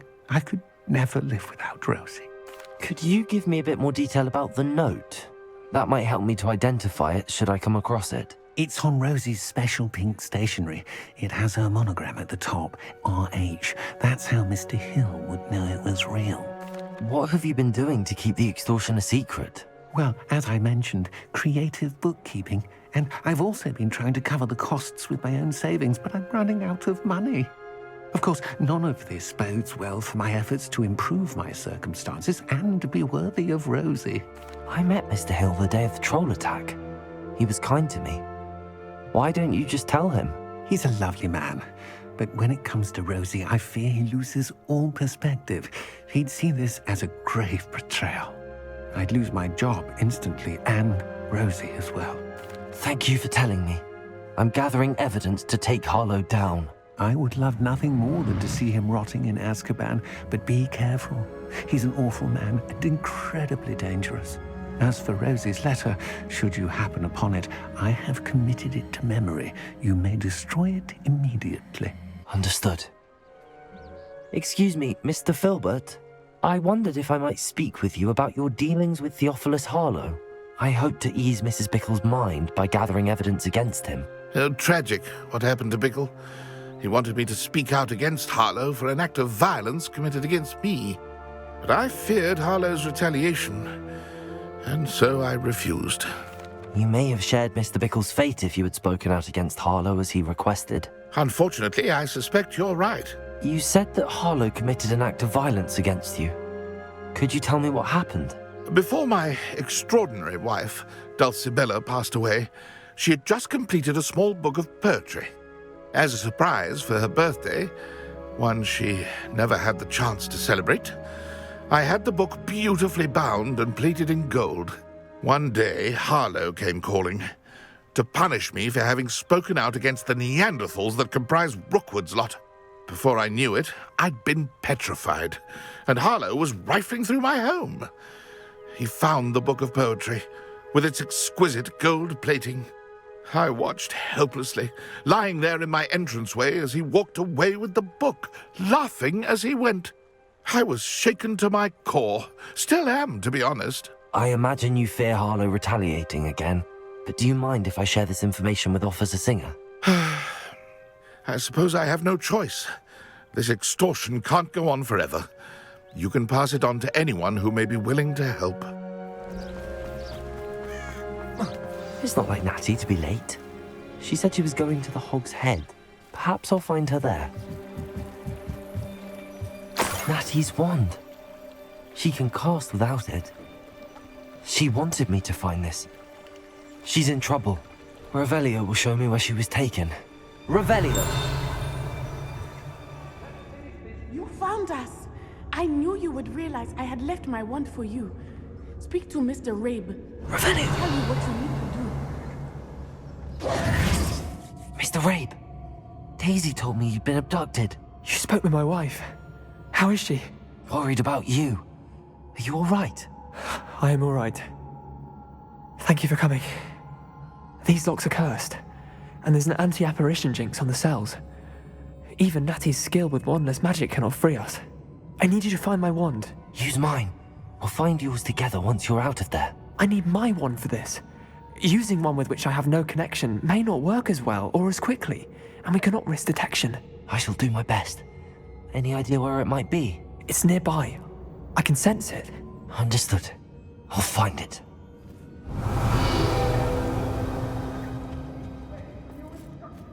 Mr. Rabe's wand could be in there. Mr. Rabe, I found your wand. Well done. I knew it was nearby. Now, you best stand back. One never knows how a curse will react to being broken.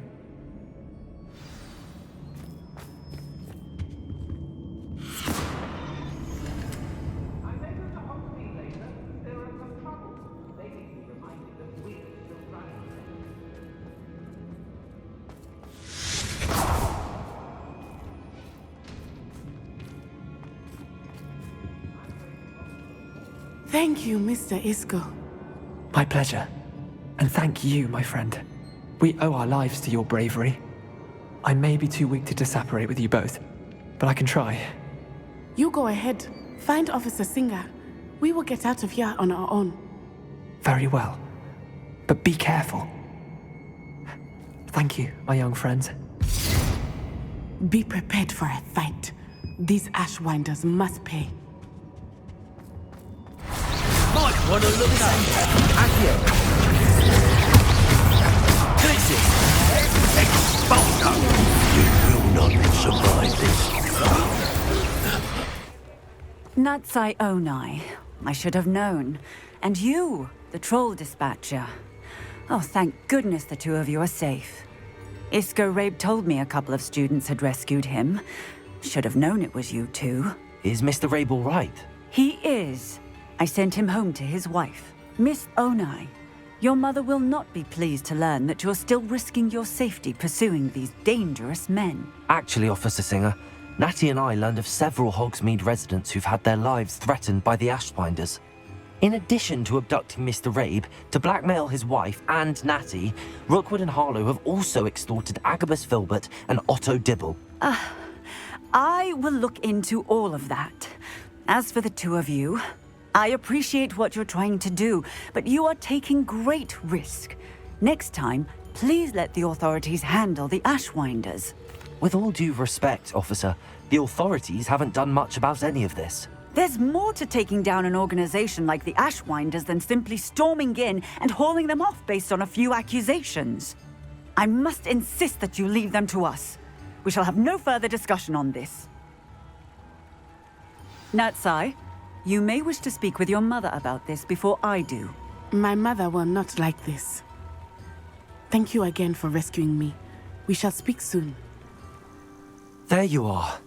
You were in such a state when you left. The poachers got to my gran. Someone recognized me in Horntail Hall and they got to her. What do you mean? Is she all right? She's fine, thank goodness. But they were at her house, our house. They assumed I'd sent the egg there. She said they took the whole place apart looking for it, screaming that we'd cost them everything. If your gran's all right and they didn't get the egg, then perhaps we're fine. I should have known. I underestimated the poachers. And now another creature's in danger. What do you mean?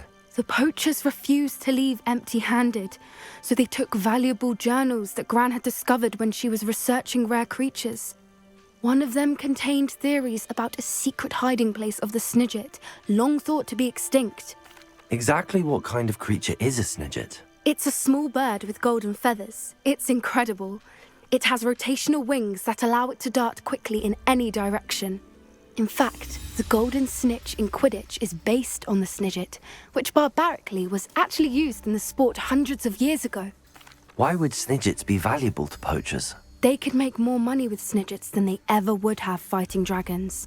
The golden Snidget's feathers and eyes are incredibly valuable. That's why they're believed to be extinct. They were hunted out of existence by wizard kind. If the poachers found some now, I can't bear to think about the horrific way they'd be bred and killed for profit. Where exactly are these Snidgets allegedly hidden? Gran says the journals were a bit cryptic, which is good. Perhaps the poachers won't be clever enough to find the birds. From what she recalls, the journals only noted that the key to finding them lay in the moonlight. Gran thinks it can be narrowed down to a handful of locations. I take it you aren't going to let the poachers anywhere near the Snidgets. Gran wants me to stay out of it, but I know she's devastated that poachers might go after the Snidgets, if they still exist. We had the element of surprise on our side when we saved that dragon, but the poachers will be watching for us now. We need allies. Others who hate the poachers enough to help us, who value creatures as much Merlin's beard! You're a genius! The centaurs! They'd want the Snidgets protected at all costs. Centaurs aren't known for being the friendliest lot, especially not with wizard kind, and not right now. We'll need to be careful in how we approach them. Tensions with them are high. Still, I think they may be our only hope. Let me think on it. I still can't believe we escaped the Ashwinders. You may not realize it, but you are the talk of the school since you saved me that day. I wonder how everyone knows about it. I told my mother in the hope that she would be more forgiving of what I have been up to if it came from me. She likely told other professors, and news travels quickly. Unfortunately, she might, in fact, have been even less forgiving than I'd hoped. If she knew more about what you've done, I suspect she'd be proud. If she knew any more about what I've done, she would never let me out of her sight again. I'm sorry. Has Officer Singer done anything with the evidence we provided? She has not. Harlow is as strong as ever. Someone needs to stop him, whether it is us or Officer Singer. If someone had stopped the monsters like him in Matabeleland, my father would be alive today. What exactly happened to your father? It was a beautiful day. My mother had gone to tend to a neighbor who was ill, and so my father and I were galloping in the savannah. Galloping? Your father was also an animagus, I take it? He could become the most majestic giraffe, and he would carry me on his back, my arms around his neck. We were on our way home when we surprised a group of bandits who had come from our village. One of them saw me just as he removed a scarf from his face. He shouted and then aimed his rifle. He didn't want you to identify him. Exactly. In an instant, my father bowed his neck to protect me and was hit. As he fell, my father changed back into his human form. When the bandits saw this, they turned and ran in fear. Magic terrified them, and then he was gone. And it was all my fault. Your fault? How so? He died protecting me. If I had been capable of protecting myself, he would still be alive today. My mother and I tried to go on without him, but it became too much for us there. A few years later, we left to come to Scotland. Do you think taking down the Ashwinders will avenge your father's death? No. Vengeance is not what drives me. My father would not want that. He and my mother raised me to believe that it is a privilege to be able to fight for those who cannot. I know there is risk involved, but I feel it is worth it. I am glad you seem to think so too. What does your mother think about all of this? Well, as you saw, she worries a great deal. She is an excellent seer, but I think it bothers her to this day that she did not see my father's death coming. She misses him, as do I. So I believe on some level she understands my need to seek justice in a small way. But that does not mean that she likes it.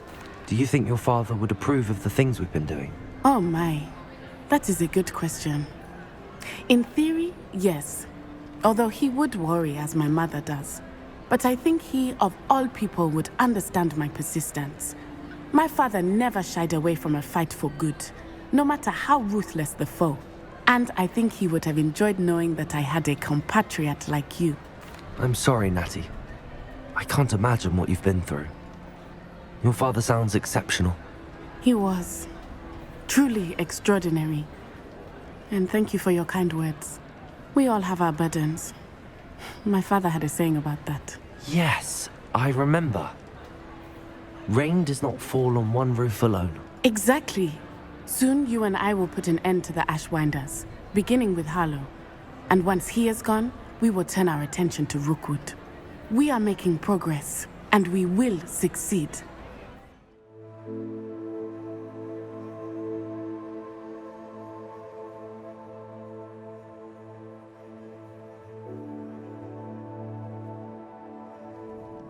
Is this where we're meeting the centaurs? Well, they don't exactly know we're coming, so it's less of a meeting and more of a surprise, I suppose. I'm not sure about this. I can't imagine they're fond of being surprised. We don't have a choice if we want to help the Snidgets. Perhaps they'll be able to tell that we're sincere. There's something about them that's so knowing. It's almost unnerving. I hope they can tell we're sincere, but Poppy, centaurs are just centaurs. They can't read your mind any better than I could. Perhaps you're right. It's just... Never mind. What is it? It's nothing, truly. We've no secrets to hide. Speaking of secrets, I do want to tell you why Victor Rookwood's after me. He's working with Ranrock, and Ranrock's after something I found at Gringotts. Fig had a portkey that led us there after the dragon attack. It's a bit of a long story, and Fig's asked that I not speak of it yet. Goodness. Well, that certainly helps explain a bit about what we saw back at Horntail Hall. Of course, I'll guard your secret as if it were my own. Even the centaurs won't know. We'll simply be honest with them about what we're trying to do. They'll have to help us, won't they? Yes, of course. You're absolutely right. We'll meet with them, tell them about the Snidgets, and I'm sure it'll all be fine.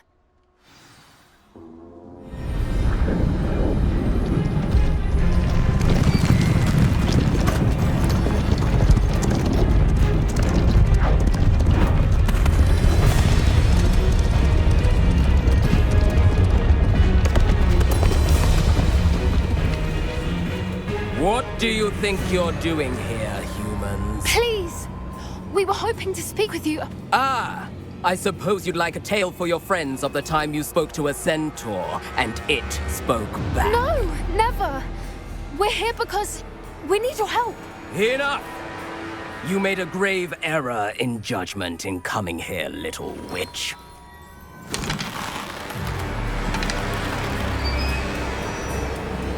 Leave them be, Alec. We do not harm the young. It is not our way. You forget your place, old fool. I'm the leader of this herd, and while you cling to our way, their kind continue to slaughter beasts like us without a care! From what I can see, they have slaughtered no one. They will leave here unharmed. Mark my words, Doran. If I ever see them again, it will be all 3 of your heads.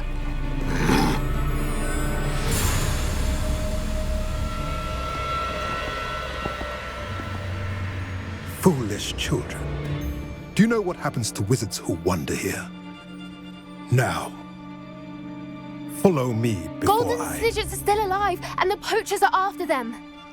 They know that the key to finding them lies in the moonlight, but they don't know what that means, yet.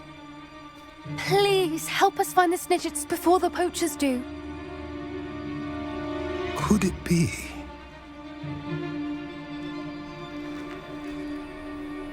In the south, there is a cave within which lies what the poachers seek. A moonstone. Retrieve it and place it in the henge in the forest.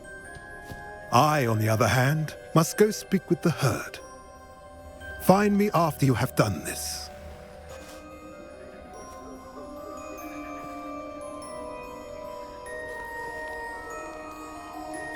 I don't understand. So the moonlight mentioned in the journal doesn't refer to actual moonlight, but to a moonstone. What do moonstones have to do with Snidgets? And why was he so certain about where we could find one? Isn't Moonstone all around us? Why retrieve one from a cave?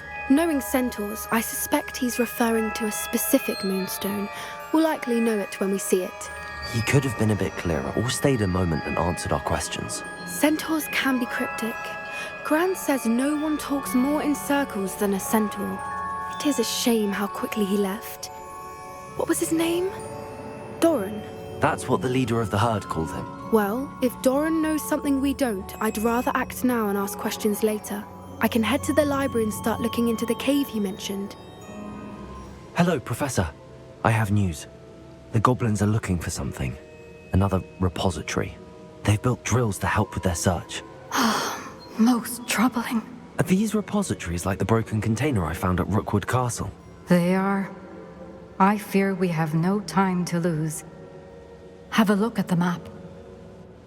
Fortunately, the next trial is fairly nearby. It's Hogwarts. As you know, I was headmistress in my time. My portrait hangs in the headmaster's office. In fact, I witnessed Professor Black learn of your arrival. And I'll confess that I wondered about you. Wait, is the next trial in the headmaster's office? It is. I had hoped that when the time came, the occupant of that office would be of help to us. Unfortunately, this headmaster seems wildly unconcerned with anything but himself. You'll need to access the office while he's away. I understand. Very well. I'll find some way to get in. Good. I shall meet you in my portrait there. Until then. Professor Fig, the keepers have shown me where the next trial is. Has something changed? Lodgok and I have learned that the goblins are searching for another repository, like the one we saw at Rookwood Castle. And I discovered that they're building massive drills to help in their search. Professor Fitzgerald seemed very concerned. I see. Ranrock clearly knows even more than we suspected. And sir, there's something else. Lodgok knew Miriam. He knew Miriam? They encountered each other at Rookwood Castle. She was doing research. That's where she found the container with the portkey. He liked her so much that he let her leave with it, despite orders from Ranrock. I don't know what to say. She could win over almost anyone.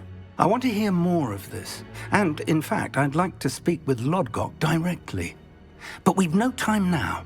Where is the next trial? Believe it or not, it's in the headmaster's office. Incredible. All right. You'll need the password to get past the stone gargoyle. The headmaster's house elf will know it. I've actually met Scrope, but I'm not sure he'll tell me. He's rather devoted to the Black family. He is. So you'll need a disguise. I have just the thing. A polyjuice potion. You'll look and sound like Professor Black. Wait, doesn't Polyjuice Potion require a bit of the person you want to change into? And take ages to brew? It does. So how do you already have Polyjuice Potion to change into Professor Black? One never knows when such a thing may come in handy. Let's just say I felt the need to be prepared for anything after my fruitless trip to the Ministry on his behalf. Now, time is of the essence. Drink up and I shall explain more.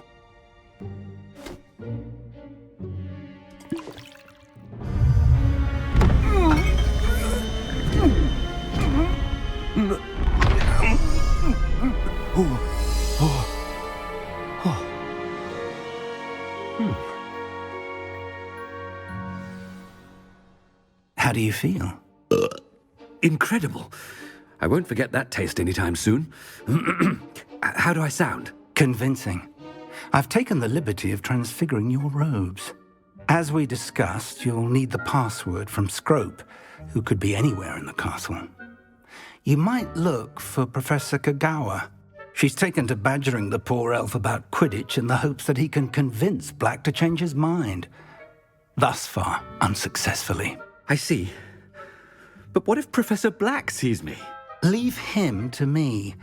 I shall tell him where to meet a liaison from the Ministry in Hogsmeade. That should give you plenty of time. Thank you, Professor. I suppose we'll meet again in the map chamber. It's rather strange to hear gratitude coming from Professor Black. I'll see you there. Professor, a moment of your time, please. Professor, I was hoping to catch you. Places to be, Professor Sharp. Places to be. Of course, sir. Only... you'd asked me about a particular potion, and I did? I did, yes. Well, spit it out, Sharp. I don't have all day. Probably best not to discuss it here, sir. I assure you, Sharp, you may speak freely. Very well. I've brewed the cure for boils you wanted. I can drop it by your office when it's convenient. Of course, yes. No need for all the cloak and dagger. Simply have a student deliver it. A student. Very well, sir, if you insist. I do. And thank you, Sharp. I just hope you've brewed enough for all my boils. What could the headmaster want? Gareth! Mr. Weasley, what are you doing here? Don't you have, somewhere to be? Oh, Professor, yes, of course. All sorts of places I'd rather be right now. Do you need something from me? I'm looking for my house elf. Surely you've seen him? Ah, the little one-eared fellow. I saw him heading to the Great Hall moments ago, muttering on about your, sterling graces, sir. I am watching you, Mr. Weasley. Mr. Redding, who owns Honeydukes, tells me some of his billywig stings recently went missing. Prime potion ingredient. And I know you fancy yourself a skilled potioneer. What? But, sir, I haven't been anywhere near Honeydukes. Bah! That's enough from you. Just know that I have eyes and ears everywhere. On your way, Mr. Weasley. Professor Black, how are you, sir? Mr. Gaunt, where do you think you're going? I beg your pardon, sir. I'm simply on my way outside. Taking the day off, eh? Typical student, wasting the hours away. I have to write 20 inches on Dittany and its uses. Was heading to the greenhouse. Ah, yes. Mixed with bubo tuber pus makes a fine mustache paste. Yes, mustache paste. I find. Are you feeling all right, sir? You don't seem yourself. I assure you I am quite healthy, Gaunt. If I need a medical diagnosis, I shall head to St. Mungo's. Professor, a word? Professor Black? Again, it is not too late to reconsider your decision regarding Quidditch. We could still have trials and a somewhat shortened season.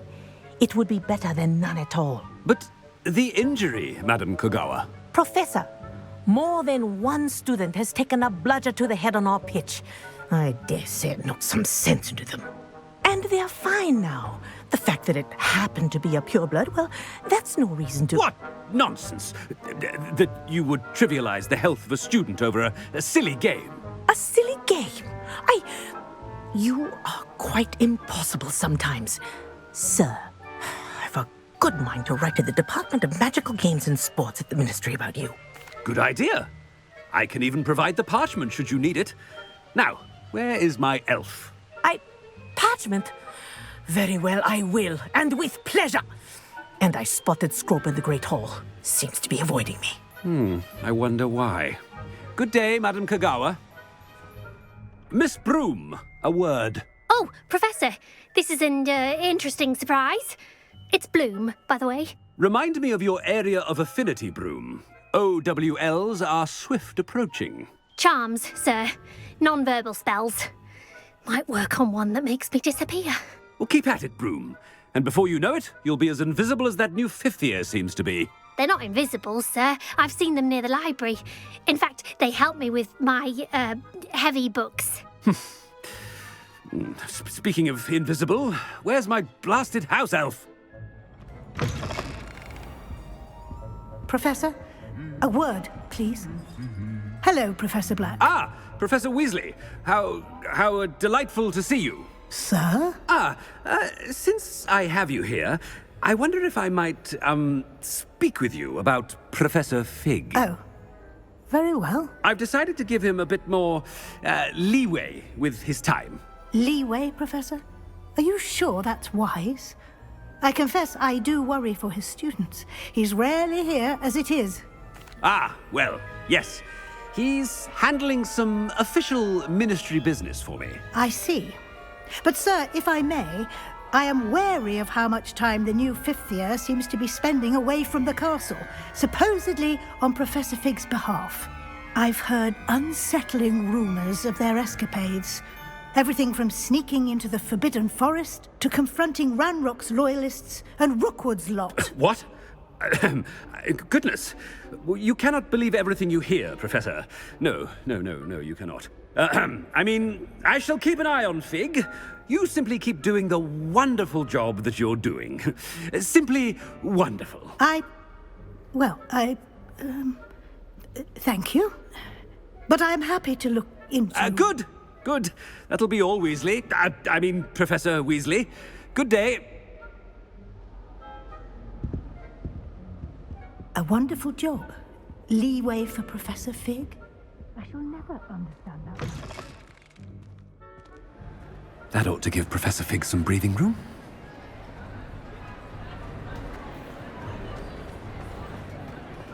Scrope's as hard a worker as any house elf.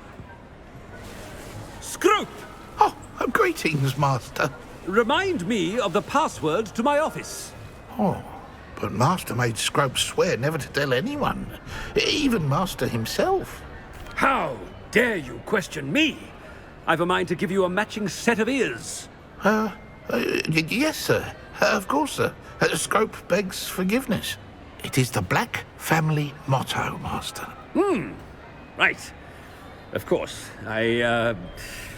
Master does remember it. It's purebloods forever, isn't it? Close, Master. Scrope thinks Master is indeed testing Scrope. It is always pure. Obviously. And, of course, as Master knows, in French. Yes, of course. I order you to pronounce it for me. Oh, Master knows that Scrope's French is most pitiful. Oh, very well. Toujours pure. There is another matter, Scrope. I confiscated this filthy diary from a student. It smells of squid and seawater. Oh, Apollonia's diary. That is quite a surprise, Master. What do you wish Scrope to do with this treasure? Rubbish. Whatever you wish, Scroop. It's your treasure.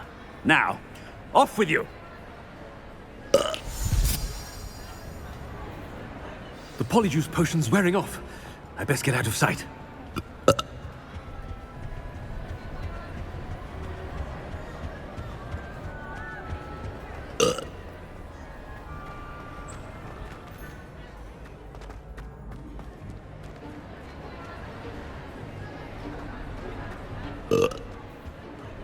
Fig was right.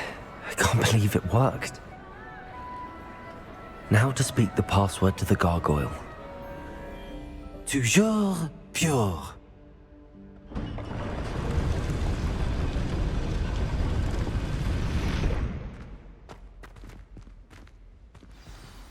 It's good to see you. All thanks to Professor Fig's quick thinking. Now what? Approach the pedestal in the antechamber and read the book that appears.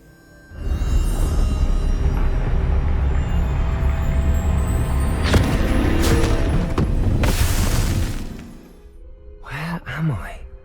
Professor Fitzgerald? Can you hear me? I am here. In this place, you may call me Neve. You shall be witness to a fable. Pay attention. Things are not always as they seem. You must move swiftly and cautiously. Use the tools you encounter to find me. The first you will need is a cloak. In this place, as in life, death takes many forms. Avoid each of them at all costs.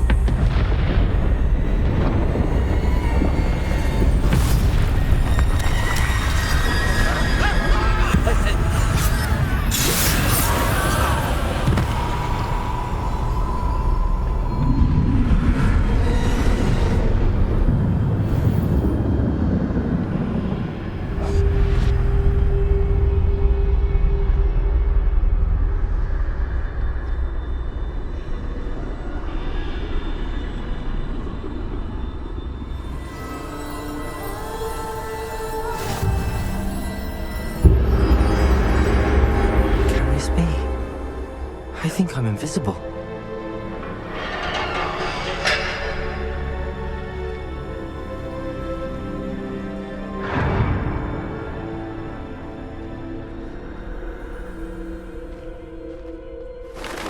They can't see me at all. I can get closer to them.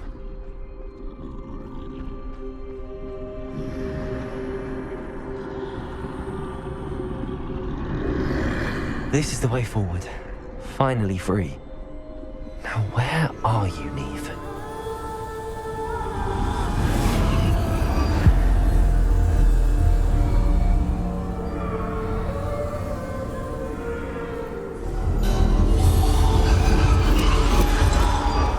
You have outrun death thus far, but have yet to find me. Keep searching, but this time you will be unable to hide. Wield the wand you see before you. Do not squander its extraordinary power.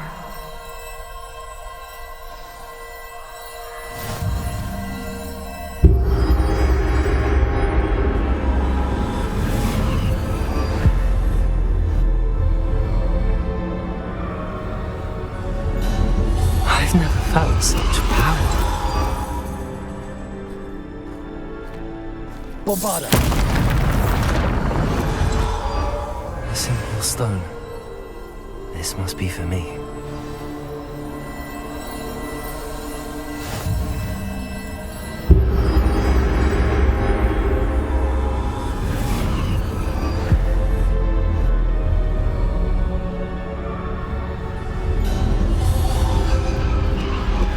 You are far from finished. I can't believe she's dead. Dear, sweet Neve. Neve!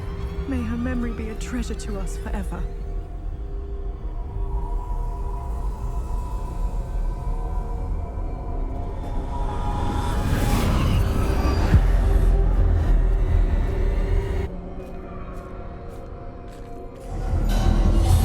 You found me.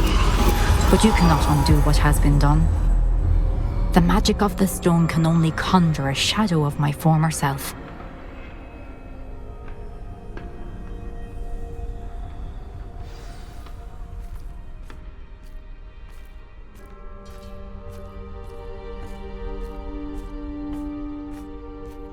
But there is no light without shadow, as there is no shadow without light.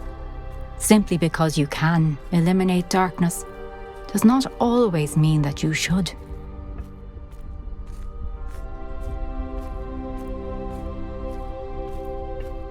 Remember that as you witness my memory.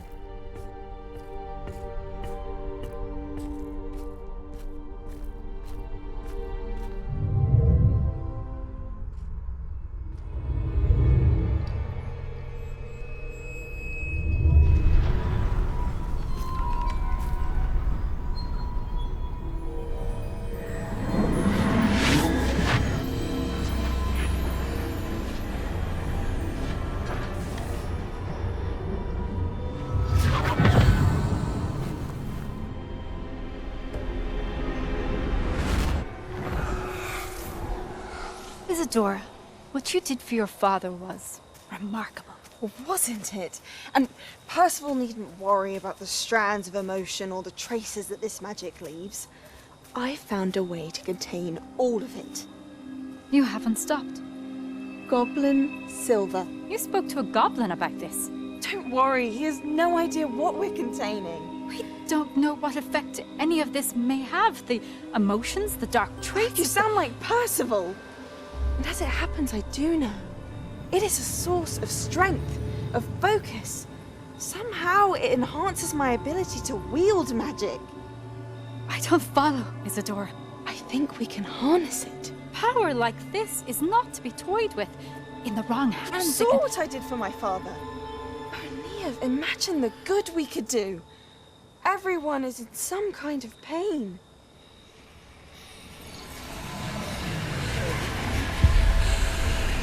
What are you doing?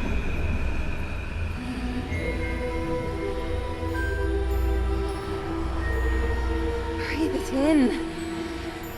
Can you feel it? Oh, Isadora. This must stop. All of it. You've kept this power to yourselves for so long because you fear it. I choose to embrace it.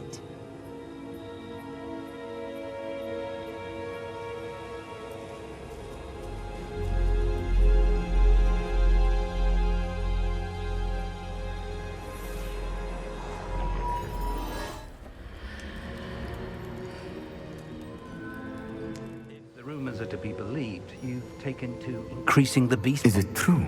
Has someone completed the first 3 trials? It is, and I have. But you are so... young? I know. You must be Professor Bakar. I am. Pleased to meet you.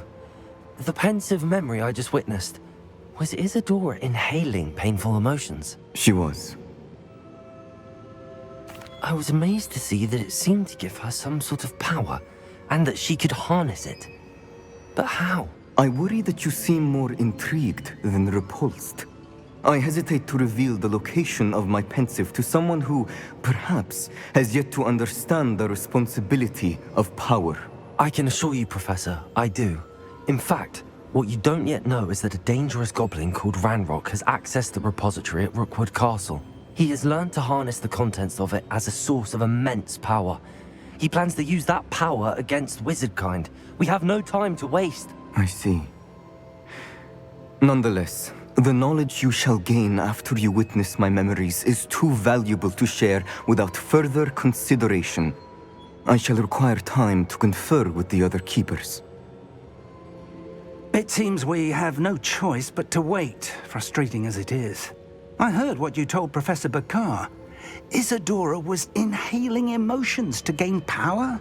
She was. And she pulled emotions, as she did from her father, from Professor Fitzgerald, without permission. Monstrous. What's more, she said that she found a way to store the traces of magic she extracted in goblin silver. The repositories? Possibly. there's something I didn't get a chance to tell you earlier. Ranrock has been digging at locations tied to the 5 names he found in the journals of a goblin metalworker named Bragball. 5 names? The Keepers, and who else? Isadora Morganac? Precisely. That's how he's been one step ahead of us.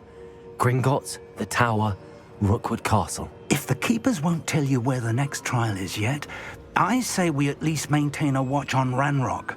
Perhaps he'll lead us to more information. Perhaps. I hope to hear from Lodgok soon. I haven't heard anything since I learned of the drills. Oh, and as you've probably guessed by now, your polyjuice plan worked like a charm. I knew it would. I may have done too good a job distracting Black. I had no idea he can't hold his fire whiskey.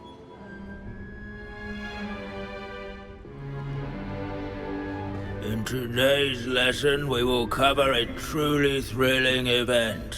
The Goblin Rebellion of 1752 and all its triumphant tragedy.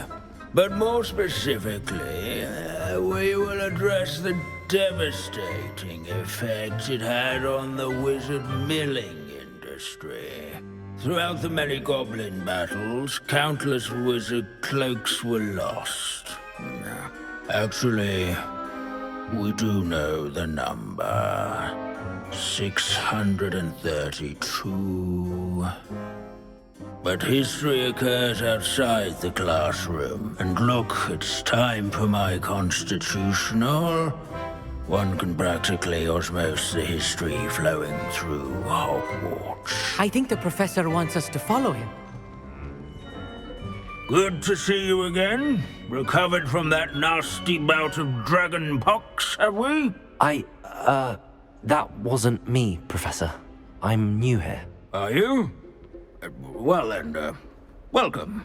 No doubt you're eagerly anticipating my analysis of various wizarding councils, codes, statutes, and of course, goblin rebellions. Not all goblins are rebellious. Some venture into wizarding politics, such as Eargit the Ugly. Some are talented artisans, such as Bragball the Boastful. Did you say Bragball? I think I know that name. Well known for his metalwork. I would imagine much of his goblin-wrought iron and silver has survived to this very day. Oh, of course. Lodgok said he was an ancestor of Ranrock. Where were we? Oh yes. Back to our class topic for today. Grimbold Weft. Another notable historical figure. He's right nearby. Sir Skagglethorpe the Heedless once challenged a mountain troll to a game of musical chairs. Care to guess who won?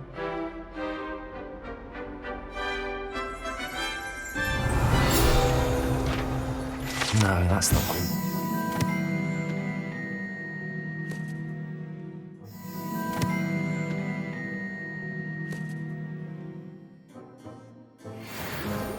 Oh yes, I see you found Grimbold Weft. Yes, I rather enjoyed seeking him out. The thrill of the scholarly pursuit. I know the feeling quite well. Now, let's turn our attention to the agreeability and general good nature of Sir Athpuddle. He's also nearby. See what you can learn from him for your next assignment. His fame was not won by vanquishing foes in single combat, nor by slaying bloodthirsty dragons.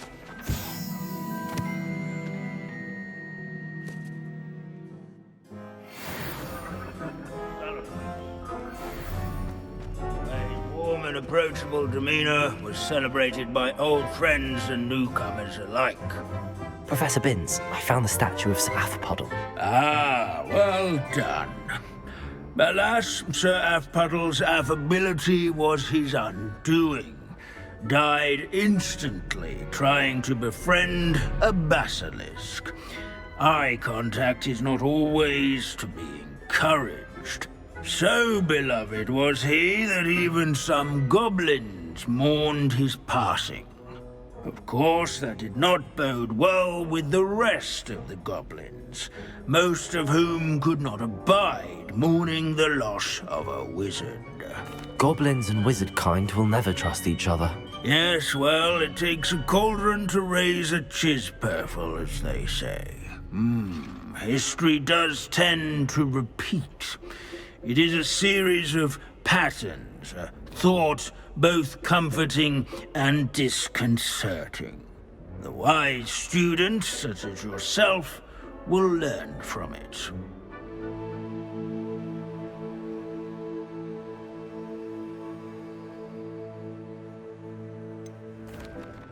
Hello, Deke.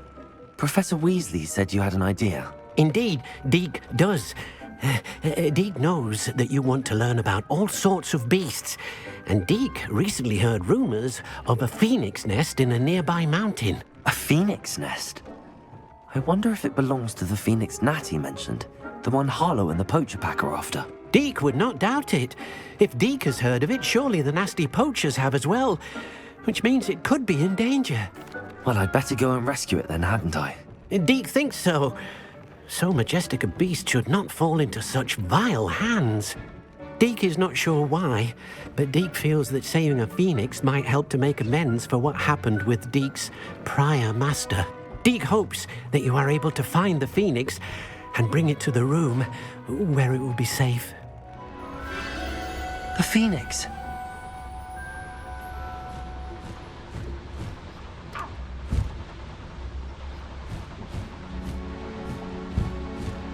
It almost seems as if it wants me to follow it.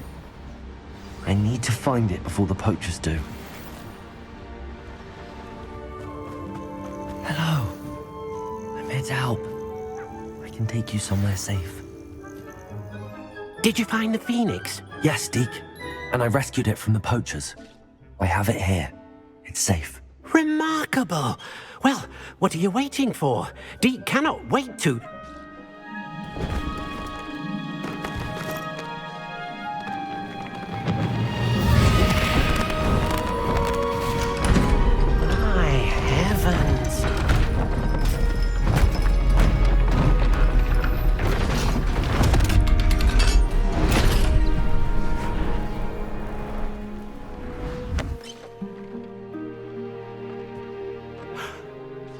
What a beauty.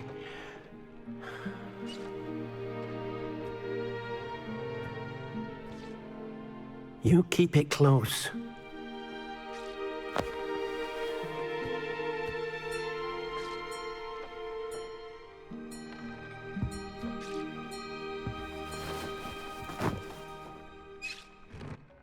Professor Weasley and Deke were right to tell you about the Room of Requirement. Look at all you've done, and how many beasts you've rescued. A phoenix is safe now, because of you. I couldn't have done it without your help, Deke. Thank you.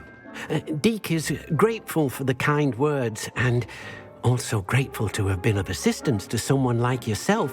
Helping you do such good for so many beasts has given Deke a sense of peace Deke hasn't known in years. Deke will always be here for you when you need him.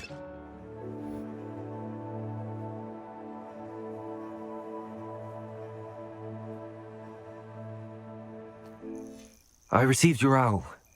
Thank you. I'm glad you came. I spotted droves of Ranrock's loyalists coming up from the coast.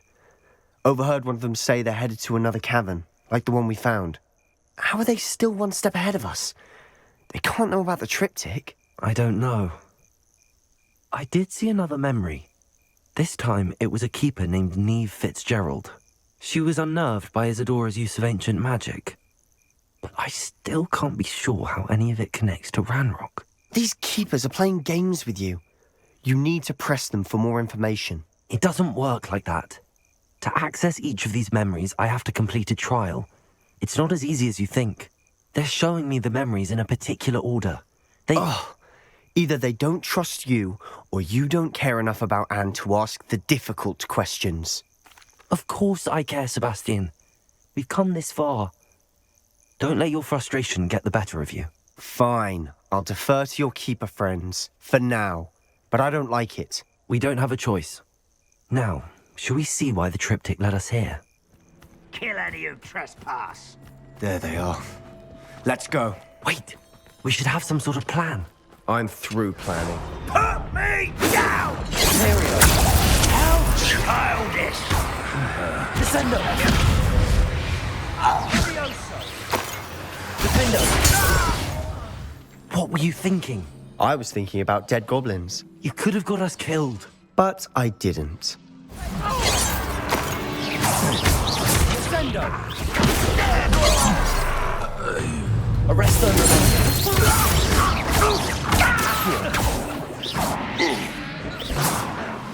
Confringo! This must be it. Sebastian, wait. Wait? For what? Why are you suddenly so cautious? Listen to me. I know you're angry and frustrated, but charging ahead now could undo all the progress we've made. Lord Gok said... Oh, your goblin friend? Stop it. That's enough. Not all goblins are like Ranrock. I am not the enemy. We want the same thing. To find answers. I thought we wanted the same thing. We do. Listen to me. Lord Gok has insights into Ranrock that we don't. He told me that Ranrock somehow knows about the Keepers and is searching anywhere connected to each of them. That's why they always seem to be one step ahead. I know what I'm doing. You need to trust me, or I don't see that we can continue together. Fine. Fine. I'm sorry. I'm letting my emotions get the better of me. And I have been for a while. I do trust you. And I don't think I can help Anne without you. Good. Ranrock clearly knows more than we thought. We need to be careful and do this right, not just go charging in. We have our work cut out for us. We need to work together if we're going to find the final piece to the triptych.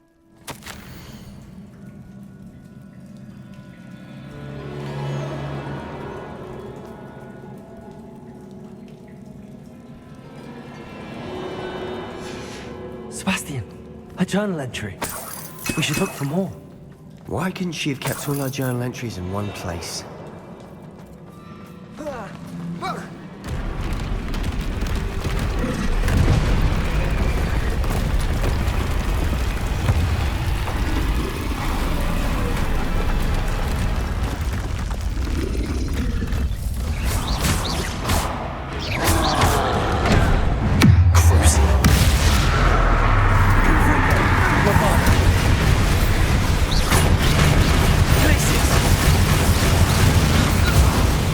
Nice teamwork. Reparo.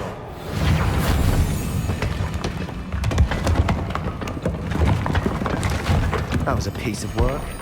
More than one.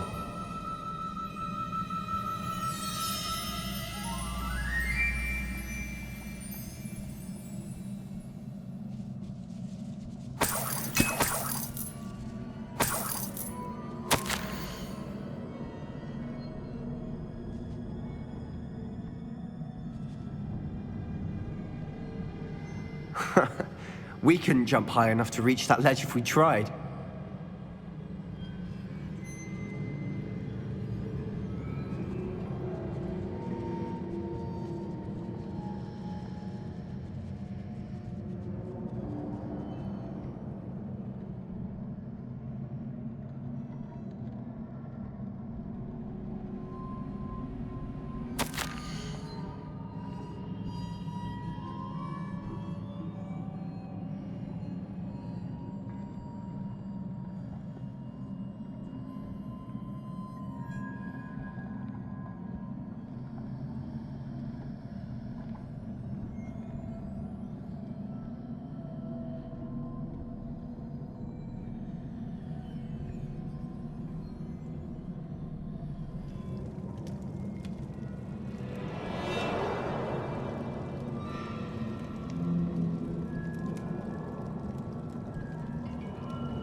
final canvas piece to the triptych. We've done it! Isadora should not have had to keep all this secret. I know from the memories I've seen that the Keepers and Isadora didn't see eye to eye on the use of ancient magic. But I don't understand why she seems to have gone to such great lengths to tell her story without their knowledge. I wish you could see one of her memories. So do I. I cannot believe the journey this triptych took us on. This is it. Don't keep me in suspense. Go on, place it.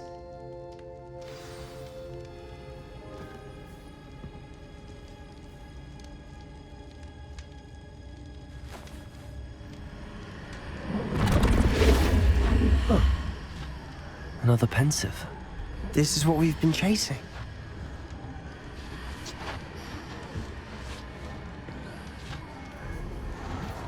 I wonder... What is it? Let's find out.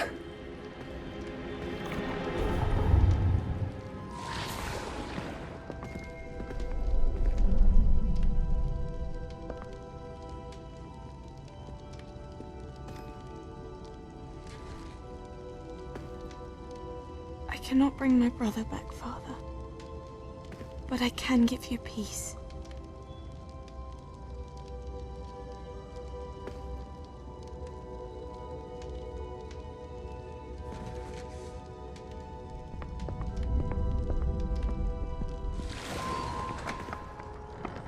Please, have a seat.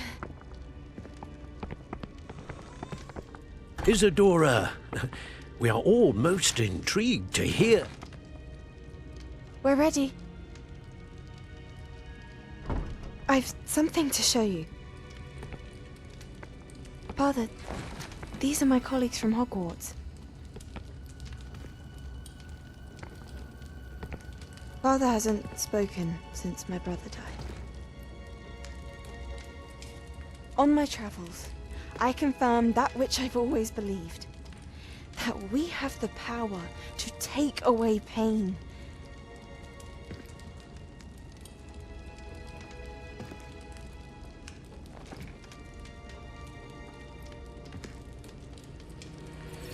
Isadora.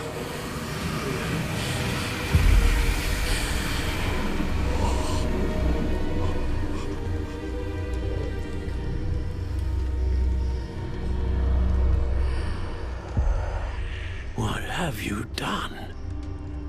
I took his pain.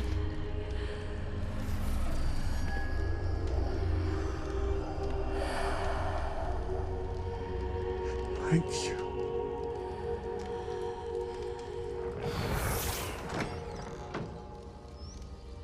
That worked? It did indeed. Of course it did. It's goblin silver. I need something much bigger. All right. It would help if you could tell me more about what it is you're storing.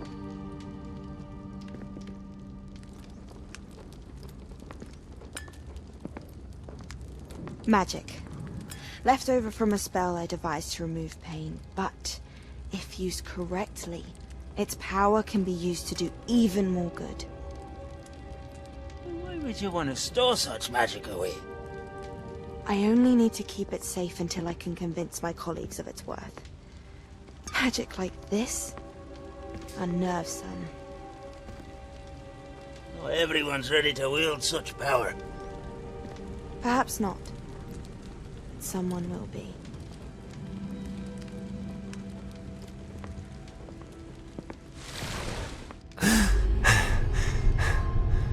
She took away the pain. I knew it.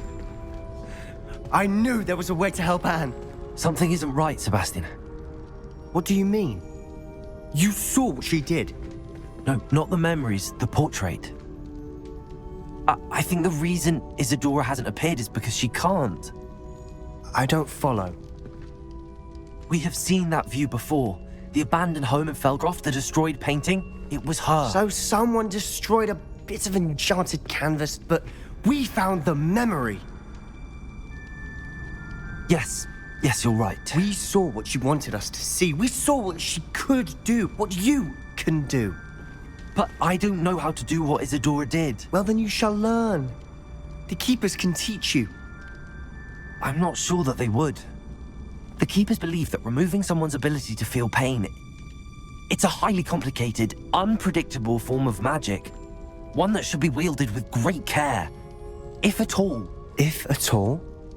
You've overcome all of their challenges. You've more than proven yourself.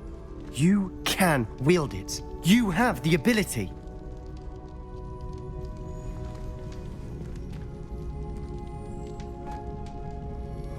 Please, talk to the Keepers. If not for me, then for Anne.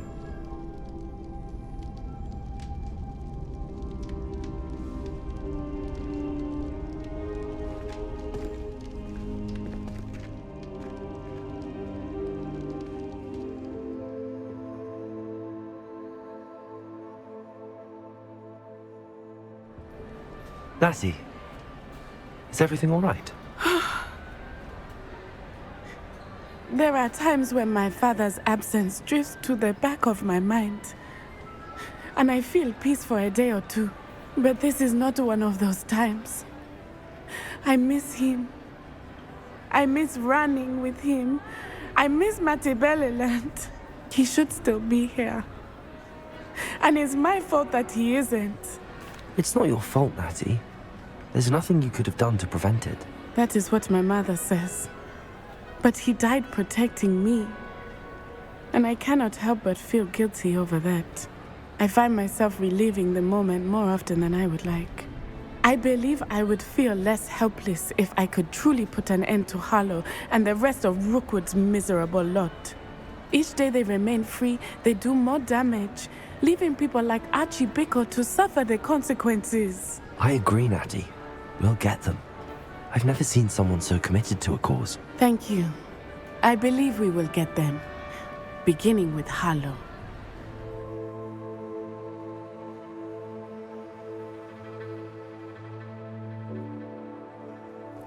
Sebastian, a lost relic from a catacomb which requires a dark sacrifice. I know how it sounds, but if this can help you, it's worth the risk. Does Ominous know about this?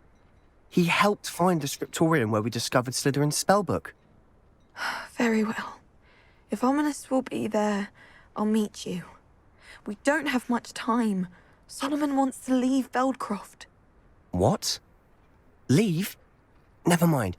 You need to stall him. Buy us time, Anne. Please. I shall do my best. I'll be in touch. Solomon can't take Anne from Feldcroft. Where would they go? When would I see her? Sebastian. I can't believe my uncle wants to leave Feldcroft. Anne's going to stall him. She must. We need time. Time? For what? I've learned more about the relic. I cross-referenced Slytherin's spellbook with everything in the library on relics and dark sacrifices. That's when I realized something.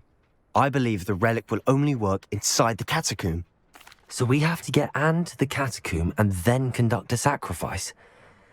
Seems risky. It'll be worth the risk. Our biggest hurdle may be convincing Ominous. And we'll only give this a chance if he's on board. And we have to keep all of this from your uncle. If he goes to the headmaster, we could be expelled. Let me handle Ominous this time. As for my uncle, he's not an Auror anymore. What he doesn't know, well, won't hurt us. Do you think your uncle would tell anyone at the Ministry about all of this if he found out? If he found out, I doubt he'd go to the Ministry. He didn't part ways with them well, from what I understand. He won't say, but I believe his strong aversion to dark magic has something to do with his time there. Anne thinks he once decided to fight fire with fire, so to speak, and resorted to using an unforgivable curse and fight against dark wizards. At least that's what she thought she heard. When he realized what his job had led him to become, he left rather abruptly. So, I'm not sure he'd go to the Ministry to report on his own family using dark magic now. Good luck with Ominous. Until we meet again. I shall let you know when the four of us should meet at the catacomb. Look for my owl.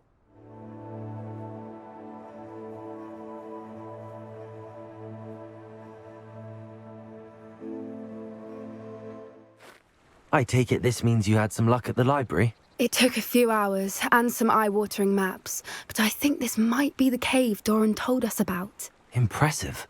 especially with how little information he gave us. Well, I'm still not sure this is the cave, but it did seem the most promising. I stumbled across some folklore about a cave in the area that people avoid. Seemed the perfect place to hide something of value. It's a bit of a leap, I confess, but might a mysterious item such as a special moonstone be hidden in an equally mysterious cave? I think I'm desperate for anything at this point.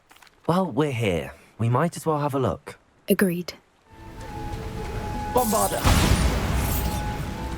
Given what Whoopers are known to do, I never thought I'd be so happy to see this many of them. I don't know.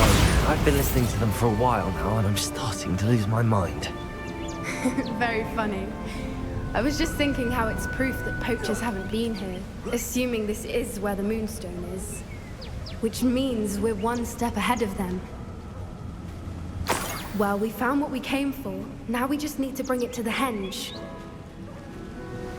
Well done, Poppy. This did end up being the right cave after all. A good thing, too. We need every advantage over the poachers if we're to get to the Snidgets first. We should do as Doran suggested and bring the moonstone to the henge. Shall we? We shall. If we leave now, we should make it there by nightfall. How's your Gran doing, by the way? Nothing keeps Gran down. She set up a caterwauling charm and threatened to make a coat out of the next poacher that set foot on her doorstep. I still feel terrible that I am the reason they went there. Surely she'll be pleased you've gone after the Snidgets. I hope so. Gran understands how important it is to protect those who need it.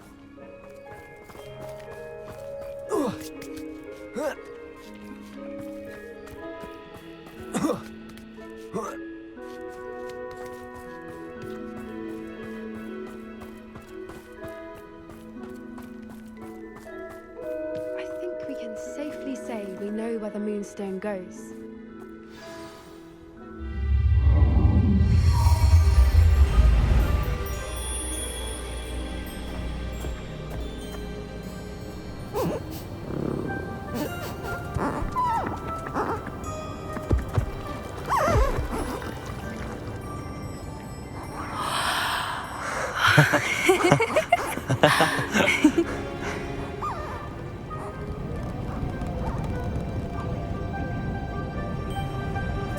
Whoa! Oh.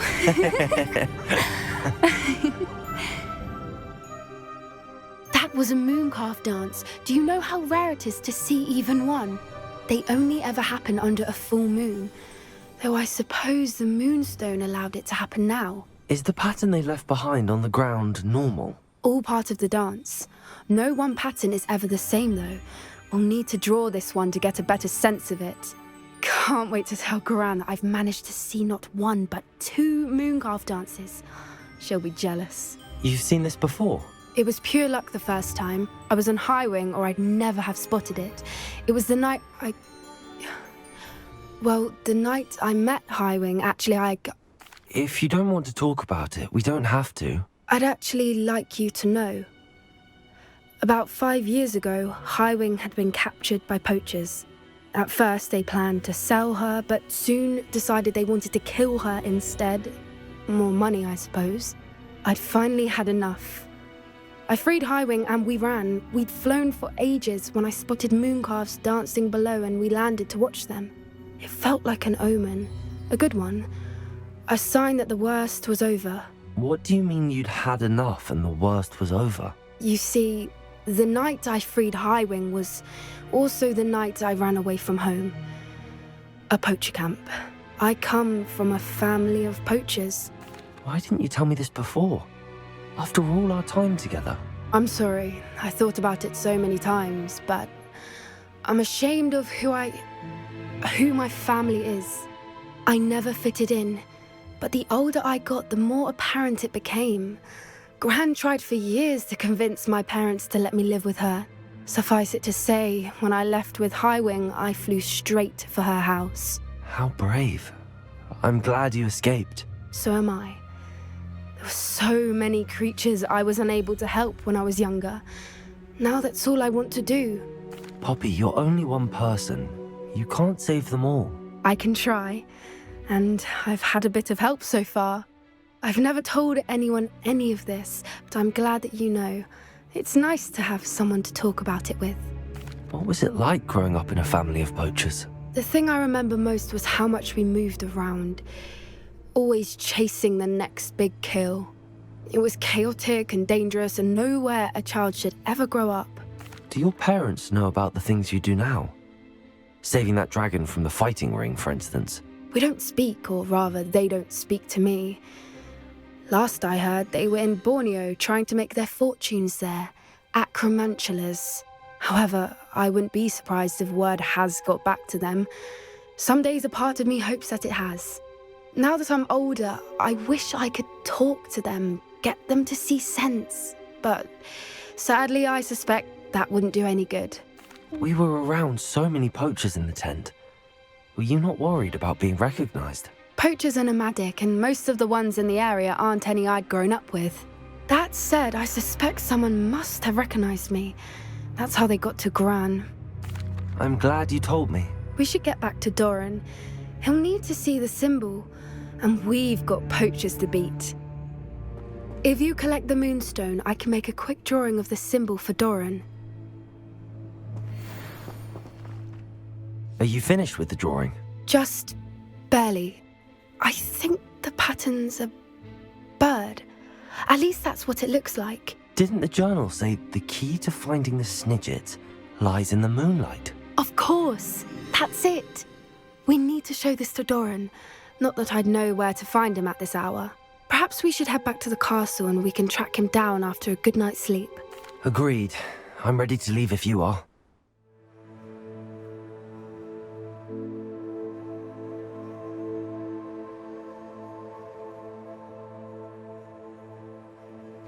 No sign of Lodgok out here. He must be inside already. Just like Gringotts. But I'm in the driver's seat this time. Something seems wrong. How deep will this take me? Ranrock's gonna be pleased with our progress.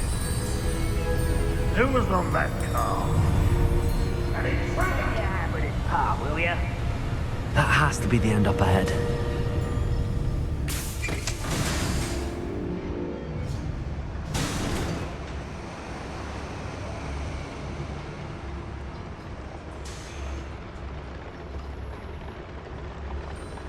Another drill is complete.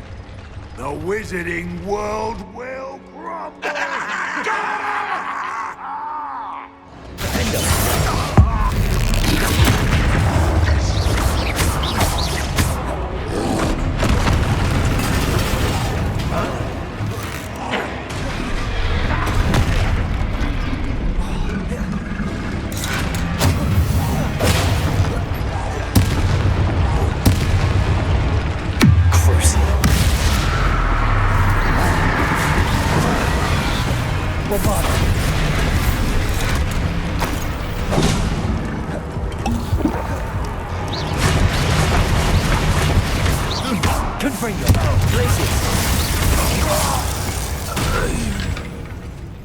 You've one less follower, Ranrock.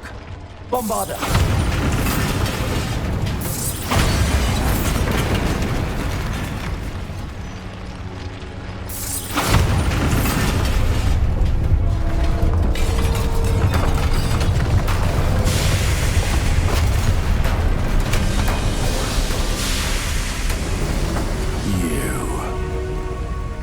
That is unfortunate. No matter. We will build another. I found this one lurking outside. Lodgok. Come to make amends, little brother. I came to stop this. What is this you've brought me?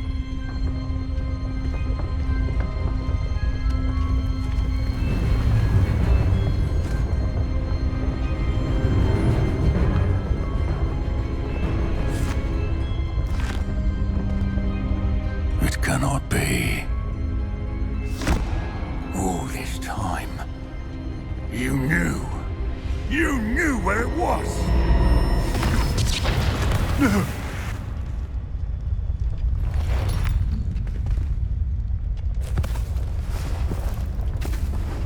Are you all right? I'll never understand you, Lodgok. So gullible. That witch did not consider you an equal. She, like all wizard kind, sought only to use you. You're wrong, Ranrock. The young ones are especially deceitful. They are taught to hide their disgust for us, as they exploit us. Astonishing that our ancestors ever trusted each other. All this time, looking everywhere for the final repository, searching in vain for Bragbor's last journal. Wasted my time chasing a child. And my little brother knew where it was all along. But now, I don't need you. I don't need any of you. I was bringing it to you. You are a traitor to our kind! No! Avada Kedavra!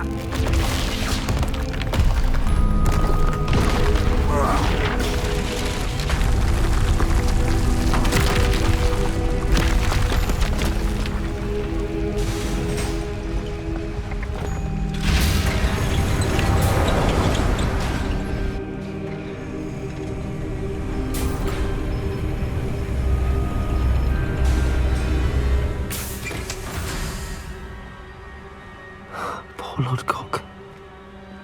Dead by his brother's hand. No wonder he tried so hard to reason with him.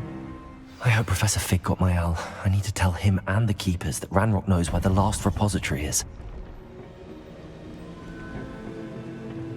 According to the owl I received, Ranrock is moving more quickly than we could have anticipated.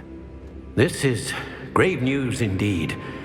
We had hoped for more time to discuss the best path forward. Let us hear what the student has to say. Professor, you received my owl. Ranrock has the last of Bragbor's journals. He killed Lodgok to get it. He knows where the last repository is. Godric's heart. Lodgok and Ranrock were brothers. Lodgok was bringing the journal to me. Ranrock is a monster.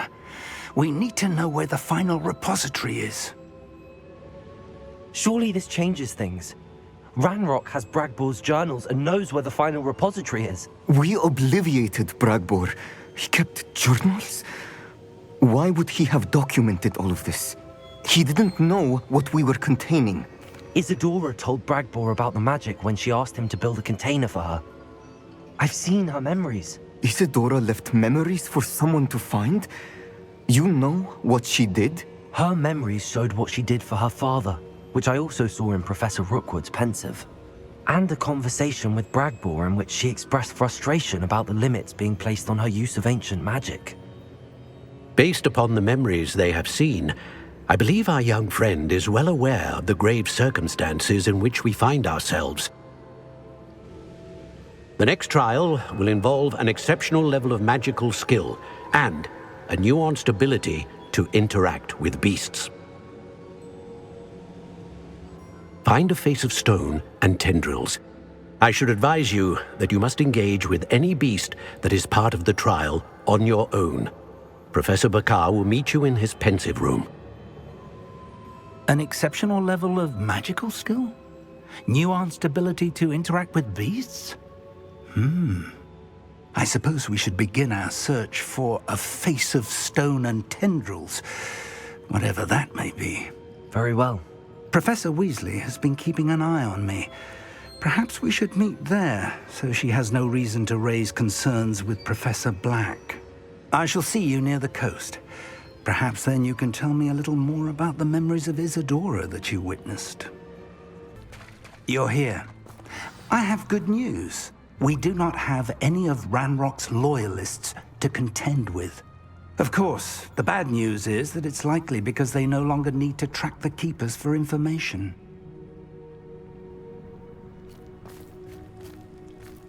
Confringo! Careful now. Is that a... It is. I believe I know what must be done. Do you recognize the head sculpted there? That's a head. I can't say that I do. It appears to be a fearsome beast known as a graphorn. And the prints carved into the ground lead me to believe that a grap horn will somehow open the way forward. That's what Professor Rackham meant when he spoke of my needing an ability to interact with beasts. It would seem so. I do know that the last of a long dynasty of grap horns lives nearby. They call him the Lord of the Shore. I suspect you'll need to bring him here. What happens next, I can't say. Have you ever subdued a grap horn, Professor? I have, yes. Years ago, at Stonehenge, of all places. The Ministry still owes me for that favor. It can be difficult, of course. They are massive, after all, but it's not impossible. It's my experience that many of your spells will have no real effect. You'll need to wear him down. If that's what must be done, I'll do it. Excellent. I know this area well enough. When you see the remains of a large sea creature, you're in the right place.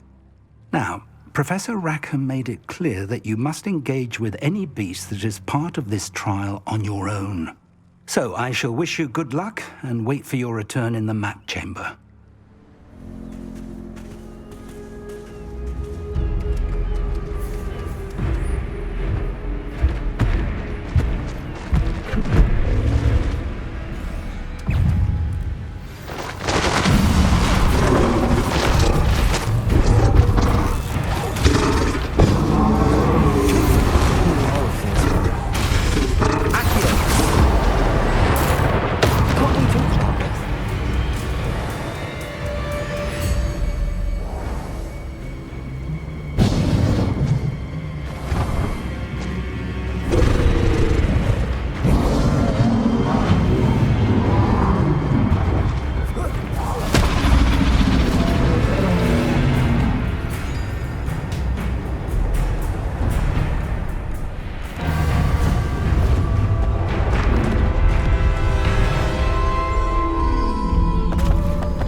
I need your help, friend.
Perhaps Professor Rackham was right to have had faith in you. I still have my reservations. Isadora, as you will see, was not who she seemed. I can only hope that you are. My memories should answer any questions you may have about the power you will need to protect. Thank you, Professor Bakar. I shall see you back in the map chamber.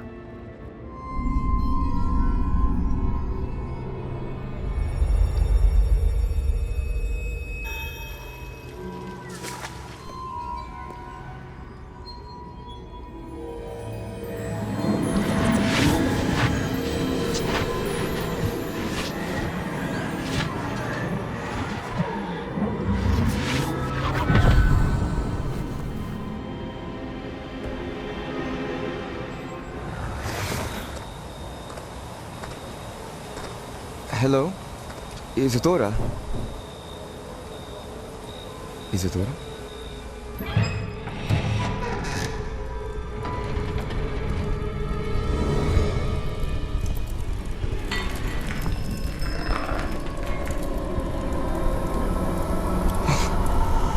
Basta huwag ka nag-ay.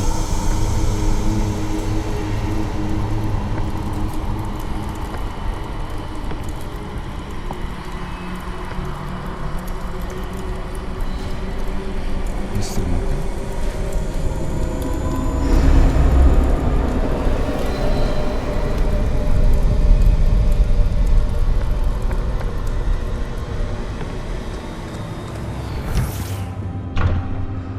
Son, I'm glad you're here. Isadora was not at her home. I know. Her father... Percival. What is it? It is as though he was stripped not only of his pain, but of all emotion. Everything is much worse than I feared. Neve was right. Isadora hasn't stopped. I've just learned that she has been wielding that magic on students. We must gather the others.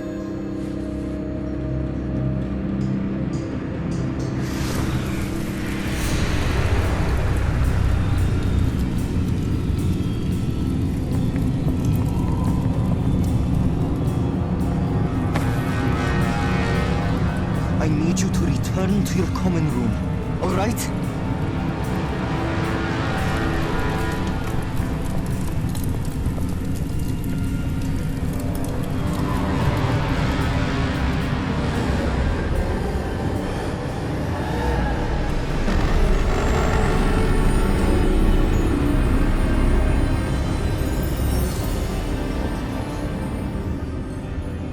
What have you done?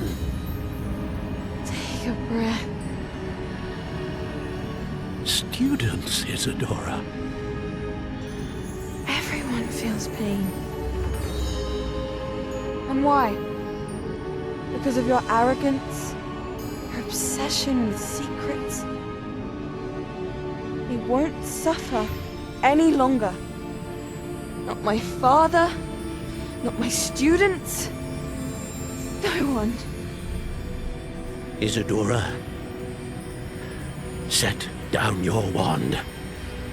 Professor, you taught me to hone my power, not throw it away.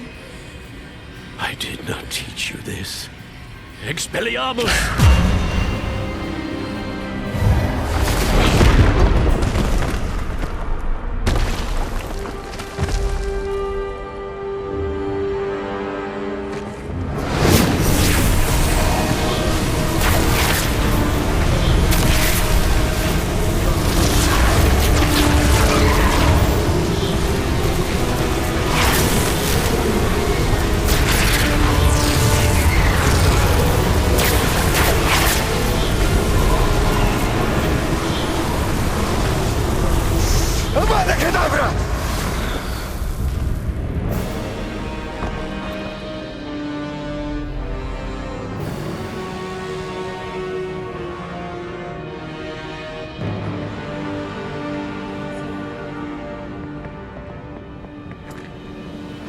She's alive.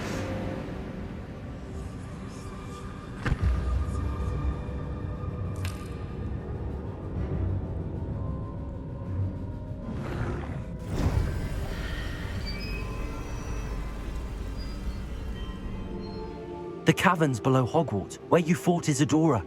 Is that the location of the final repository? It is. You see, we could not destroy the strands of emotion Isadora had stolen from so many. So we did all that we could to keep them safe. We also realized that until they could be destroyed, the magic used to create them was a danger to wizard kind. Hence, we became keepers. Keepers of an unfathomable secret. We knew that someday, one with the ability to see traces of ancient magic might be seduced by its power. We built the trials to lead that person to us, to allow them to prove themselves worthy of the knowledge we'd kept hidden and the responsibility that accompanies it. Have I not proven myself, Professor? I need to get to that repository before Ranrock does. You have, and you will. But the repository is protected by powerful ancient magic. To enter, you must craft a special wand from the 4 artifacts you found above our pensives. So the repository is safe from Ranrock for now? If he is, as you suspect, capable of using the power of the other repository, I fear he will be able to breach our defenses. Then I must go now and craft this wand. Perhaps Mr. Ollivander will help me. Another Ollivander? I'm not surprised. As I am sure he will tell you, this wand may be used for only one purpose. Return with the wand, and we will open the way forward. I shall send an owl ahead to Ollivander. Whilst you visit him, I'll reach out to Professor Weasley. Professor Weasley? Yes. I may have made an error in judgment by not informing her of Ranrock's intentions earlier. I only hope it's not too late. If Ranrock really is going to try to drill below Hogwarts, we'll need all the help we can get. All right, Professor. I'll see you soon. Hello, Mr. Ollivander. I wondered if you might be able to help me with something. Yes. Professor Fig sent an owl informing me that you'd be coming. He was a bit cryptic, said you need to have a special wand crafted, that you'd bring me the materials. Yes, sir. I have them here. Oh, my. How extraordinary. Remarkable design. I will be honest, I have never crafted a wand in this fashion. Repaired broken wands, of course, but this is something else entirely. Keeping me on my toes, aren't you? I think I can work with what you've brought me.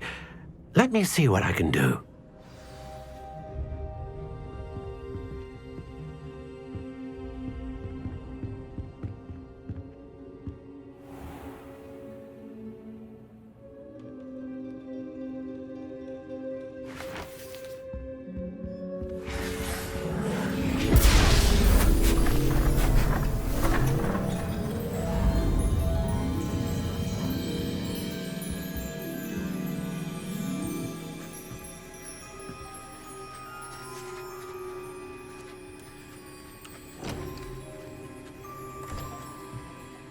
It is done.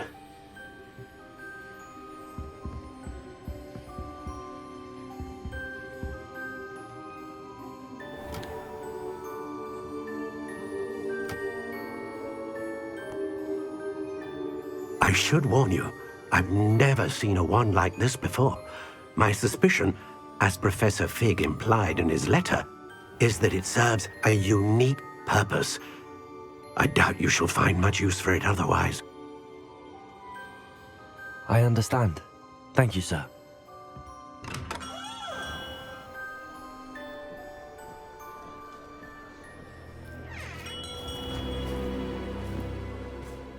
I'm afraid you're on your own.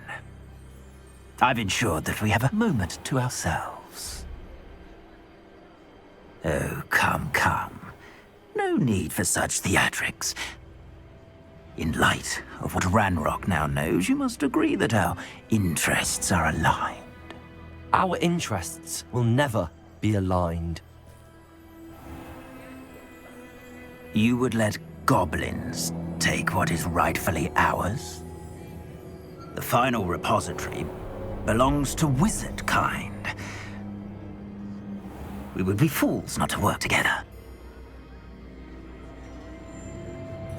What's that you've got there?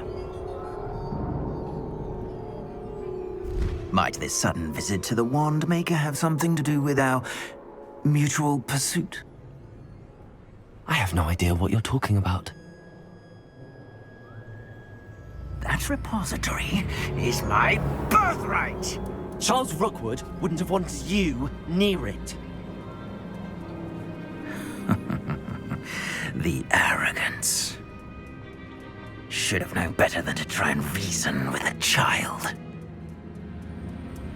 I've always said, children should be seen and not heard.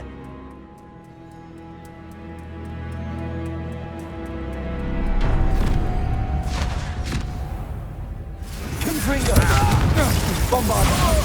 Rookwoods don't go down. Expulso! So don't do that! Expulso! Slime on! Abracadabra!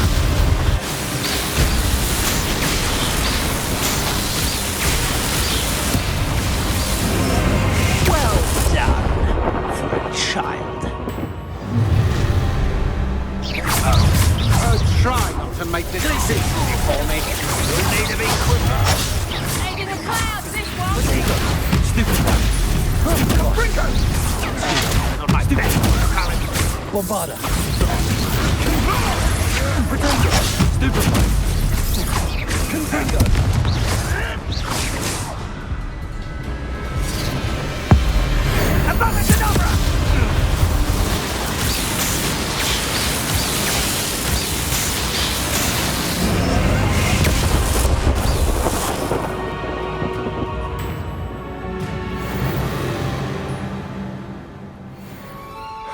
believe it.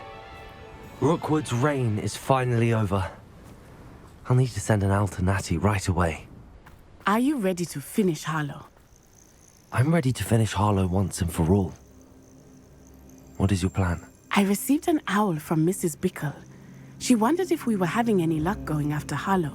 Suggested we could gather evidence from a friend near Manor Cape. But she warned us to stay out of it. Was rather adamant about it. Precisely. Harlow knows that we saved Archie, and that we rescued Mr. Rabe. The letter didn't come from Mrs. Bickle, did it? I do not believe it did. Harlow intends to ambush us. But now we have the upper hand. We can prepare. We are stronger than Harlow, and he knows it. That's why he's resorting to this sort of trickery.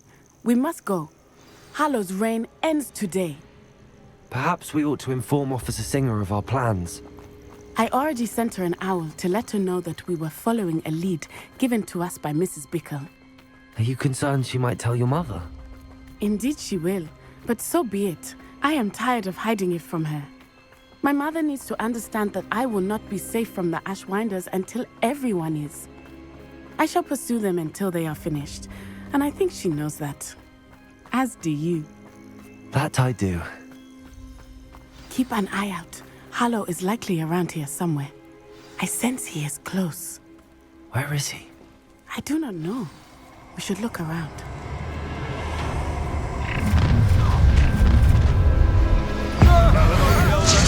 What's right into us?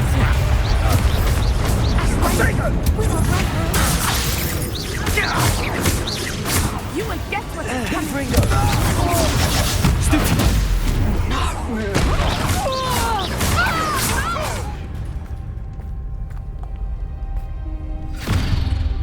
Little Nat Sione, innit? And her excruciatingly loyal companion. You two have done quite a bit of damage to my business interests. But I must grudgingly give you some credit. What was once a mere annoyance has become remarkably problematic. Fortunately, I pride myself on my problem-solving skills.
Are you sure you are up for a visitor? Yes, Mother.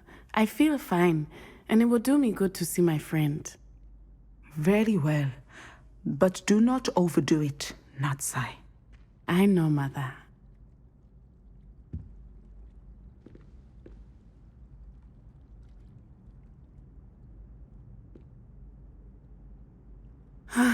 It is good to see you, my friend. I'm glad to see you're doing so well. I am doing better than it appears. I am only here because my mother insisted, just to be safe. I was relieved when she told me that you were all right. What on earth possessed you to do something like that? I don't know, but what other choice did I have? You were in danger. I'm sorry, Natty. It's my fault you got hurt. What? No. Do not blame yourself for this. The moment that I saw Harlow aim his wand at you, well... You did what came naturally. I suppose it was instinct. Yes. I could not simply stand there and let you get hurt. Then I shouldn't feel guilty. Of course not. There was nothing that you... Oh my... I cannot believe that it took me this long to see it. He made a choice based on instinct. My father, you, my friend, are no more to blame for my injuries today than I am to blame for my father's sacrifice years ago. From what I know of him, it seems there's a lot of your father in you. That's very kind of you to say. I hope that you are right. This has all been a bit much, hasn't it? Taking down Harlow and the rest of Rookwood's lot. But we have done it. Rookwood is dead, Harlow is on his way to Azkaban, and the rest of them are on the run. A few of the dregs will still be about, fighting for their lost cause. But Rookwood's enterprise has fallen apart. Everything is safer now because of us. Because of you. Thank you, but we make a formidable team. You, my fellow traveler, have enriched my time at Hogwarts beyond anything I could have imagined.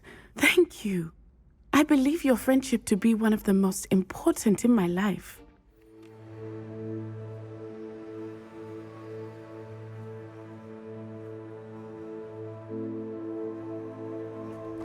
And you say they made it after you placed the Moonstone?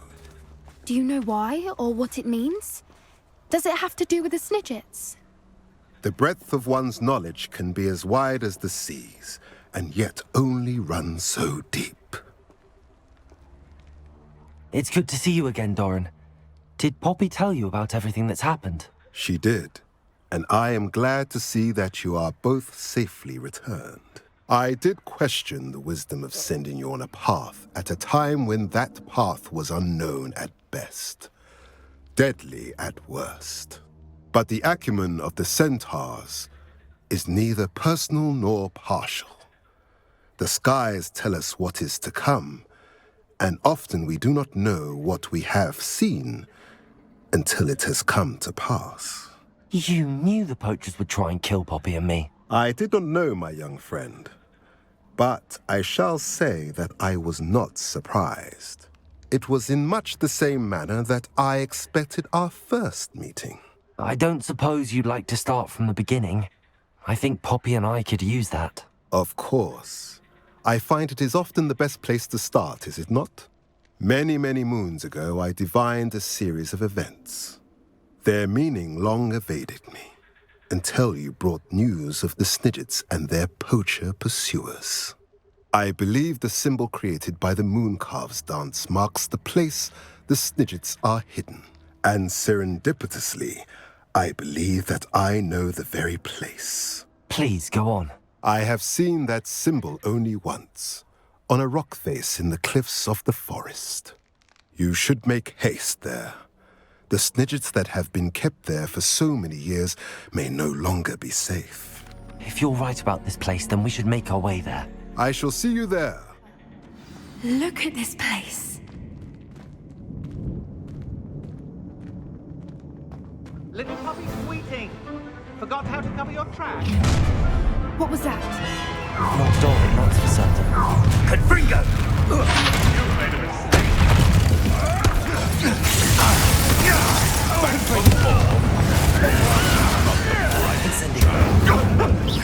Shall we finish what we started? Incendio!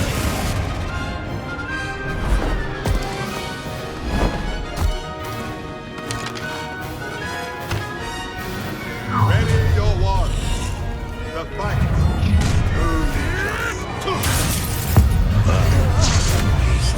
Two of you unharmed. I had hoped to return before it was too late. We're fine, but if you hadn't got here when you did, I led them here, Doran. You fought with us against your kind. I am glad to have witnessed this. I now believe all that Doran told me. They are the ones I saw, Finish your work here, brother. All the events you divined have not yet come to pass.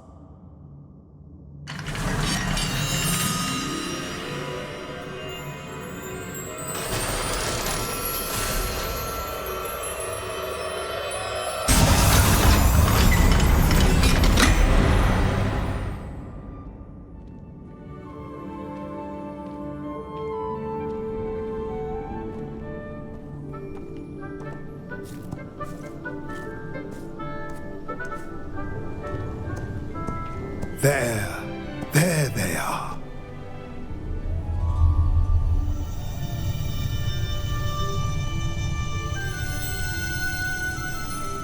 Now, all that remains is to break the charm.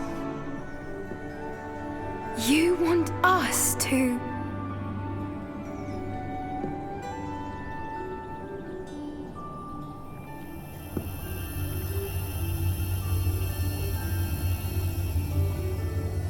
I only ever wanted to see them safe, which they are. You should do it.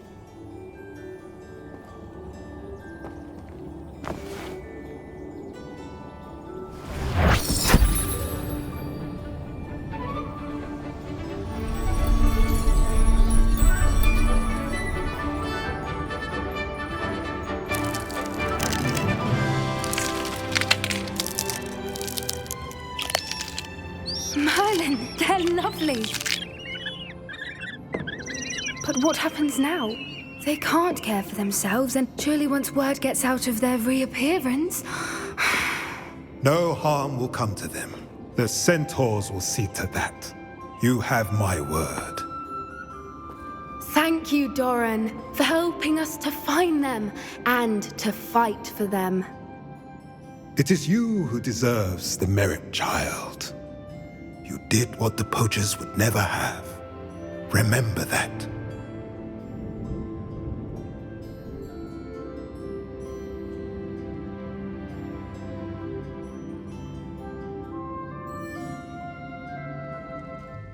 I see Doran finally convinced you to leave the Snidgets. If anyone can keep them out of poacher hands, it's the centaurs. And I wanted to thank you. When the poachers ambushed us, it was nice not to face them alone. You can always count on me for a fight when it comes to poachers. That makes two of us. I am glad you came to Hogwarts. It's already been my best year. I wouldn't want a repeat of Horntail Hall, of course, but I did enjoy the Three Broomsticks.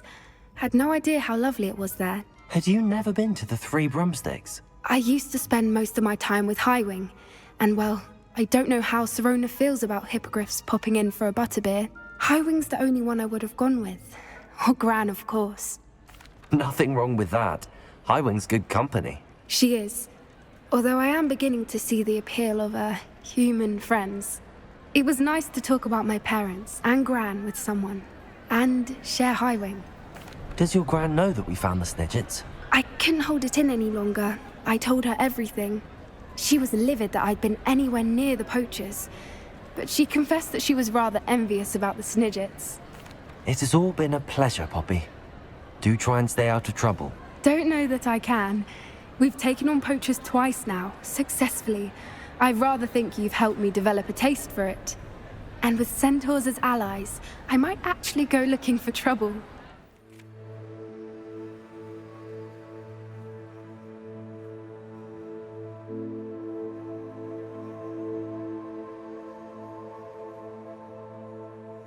Sebastian has gone too far.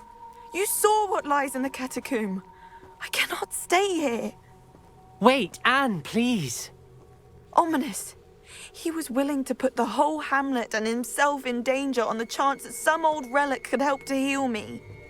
I'm sorry, Ominous. Make sure he's all right, will you? I'm glad you're here. I received your owl. Where's Sebastian? Inside the catacomb. Frankly, I was surprised you weren't with him. Ominous, Stop. You swore you wouldn't let Sebastian take this one step further. Yet here we are. It's my fault. I was wrong. I thought he'd stop. I should have stopped him before. Sebastian's in real trouble now. I'm going back into the catacomb to find him. Anne's right. He and the entire hamlet are in danger. The place is crawling with Inferi. Inferi? What are you talking about? You'll see. We need to hurry. There weren't this many Inferi before. And there's no sign of Sebastian. Incendio! Fringo! Confringo!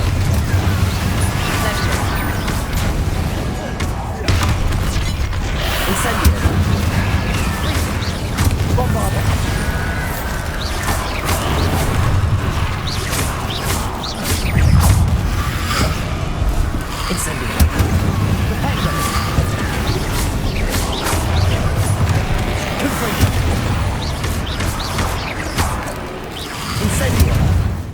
I was so worried about Sebastian, I didn't even realize. Anne's gone to get Solomon. When she first saw the Inferi, she thought Sebastian was being attacked. But then he showed her the relic and said he'd learned how to use it. The carvings on the relic were Inferi, and Sebastian somehow created them. Not exactly. He's controlling them. This is powerful dark magic. Creating Inferi is incredibly difficult, but controlling them... As Anne and I frantically barricaded the Inferi to keep them from escaping, Sebastian kept mumbling about healing Anne. When Anne said she couldn't stay here, I didn't realize what she meant. Solomon threatened to go to the headmaster if he heard of Sebastian dealing with dark magic. I need to get to Hogwarts. I must get to Professor Black first. Twist the story a bit, make him think it's a family fight. I'll be back as soon as I can. See if you can talk some sense into Sebastian. Sebastian, I told you! The relic is the answer. I've been trying to reverse the dark magic that injured Anne, but this will allow me to control it. Just as I can control the Inferi. Control? I had to fight the Inferi all the way.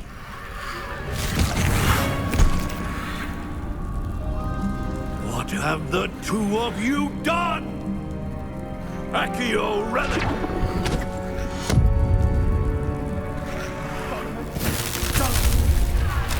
The relic!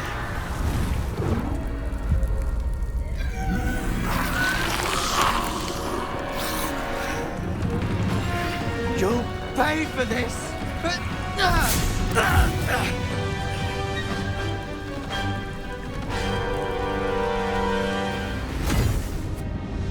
She cannot be healed, Sebastian. You must stop.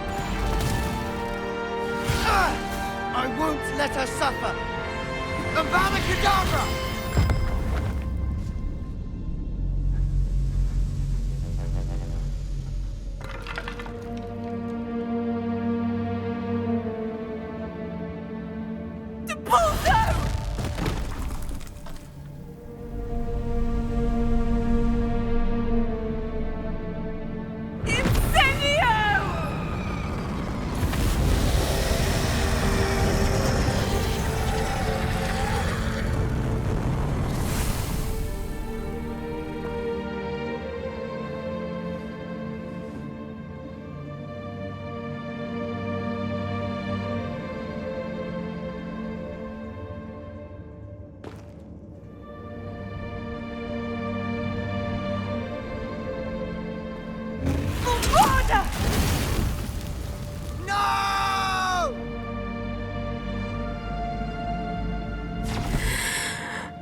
You've made your choice.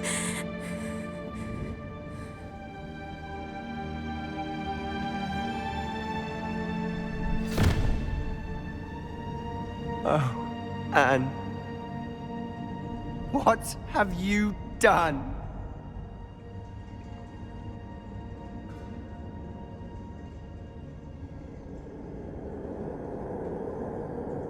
I must get out of here.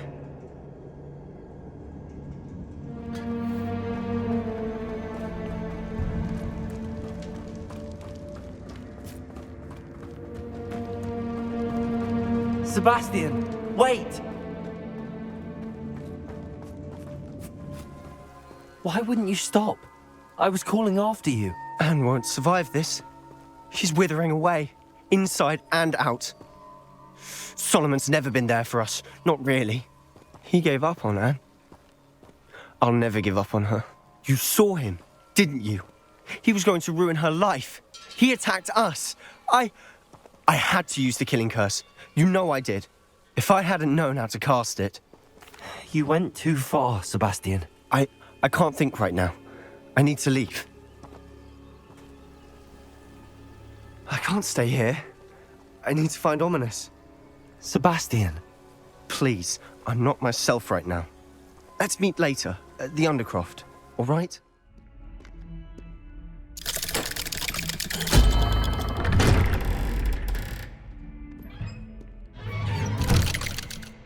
She's devastated. She just buried your uncle alone. I did it for her. Sebastian, Anne can't bear the thought of turning you in, but... What? Turn me in? She saw what happened. I'll give you some time to think, Sebastian. Turn me in. Sebastian. Did you hear that? You saw what happened.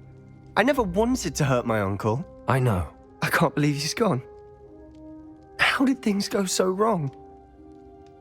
I didn't mean it. I didn't mean to... Oh, Anne, I was only trying to help.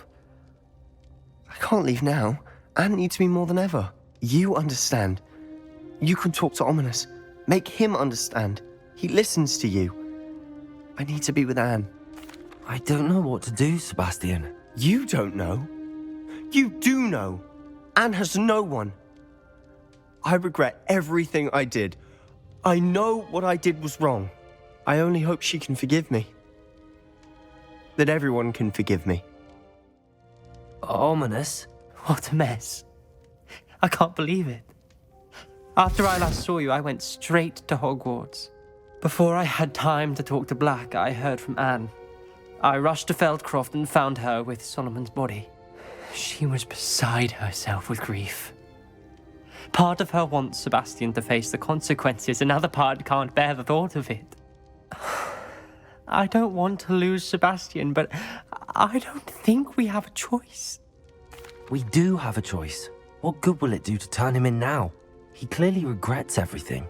He's not going to do anything like this again. We've both heard that before. But we also need to think about Anne. She's lost her health, now she's lost her uncle. Do you really want to take her brother away from her too? I understand what you're saying. Perhaps you're right. As much as I believe that Sebastian should pay for his actions, we'd only be punishing Anne as well. I hope we're doing the right thing.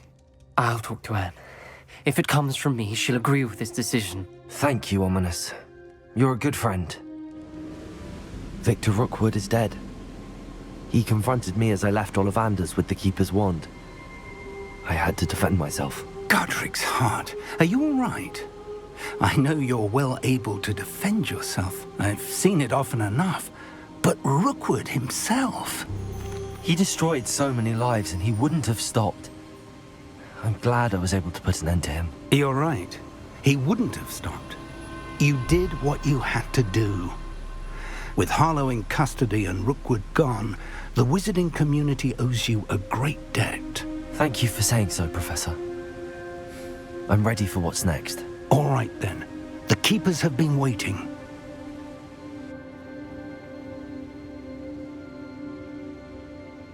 You have completed all of our trials, and you have done so under circumstances even I did not foresee. You understand now why all of this was necessary. The portkey, the vault, the locket, the book, the trials. To ensure that one with the ability you and I share would make the same choice that San, Neve, Charles, and I did. Now that you have witnessed my memory, you understand all that is at stake. Not everyone is what they seem.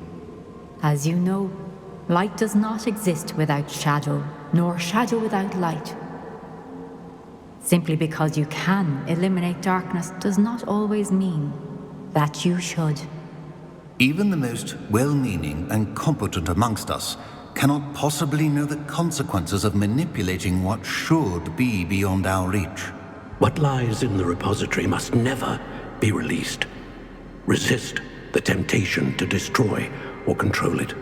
The magic that you have so carefully honed must now be used only to protect the secret we keep. You have the wand. You will know when to wield it. We leave our legacy in your hands.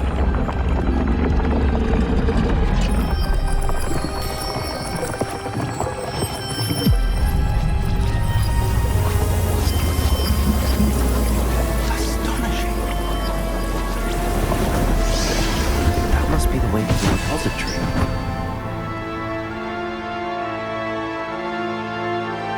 I should hope that the enchantments protecting the castle would protect against an incursion from below. I fear they may not. Although, if they don't now, I can assure you they will in the future. were you able to reach Professor Weasley? I was. Hopefully she and the others will arrive soon. They know where to find the door through which we entered.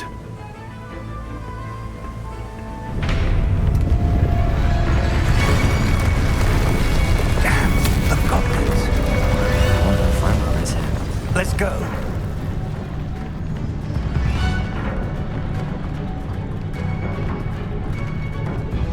If his loyalists are here, he cannot be far behind.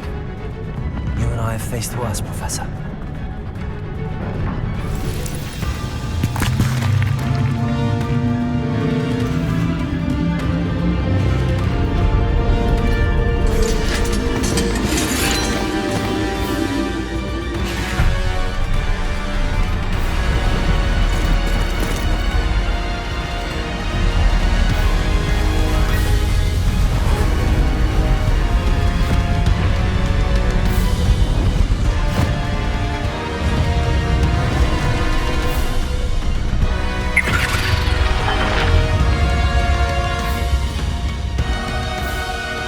Have somehow evaded the castle's defensive charms.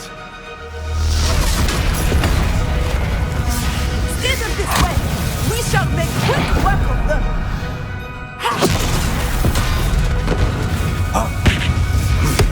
They got this.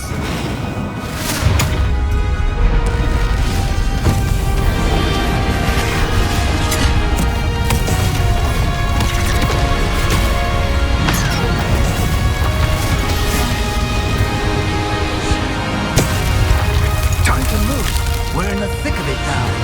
We'll show the beasts who's in charge. Every time you couldn't be better, Professor Hackett. Thank you, Professor.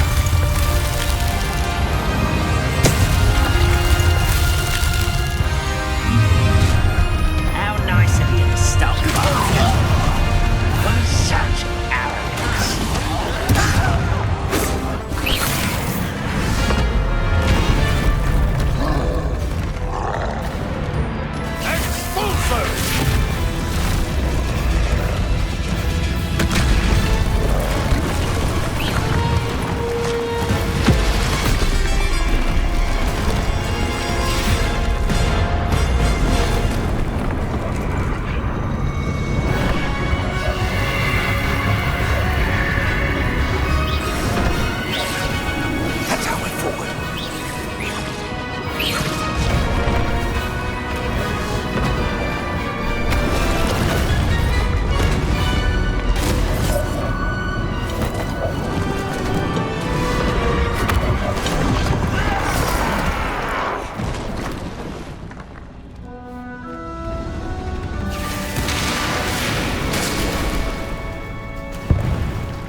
I'm relieved we got here before Ranrock.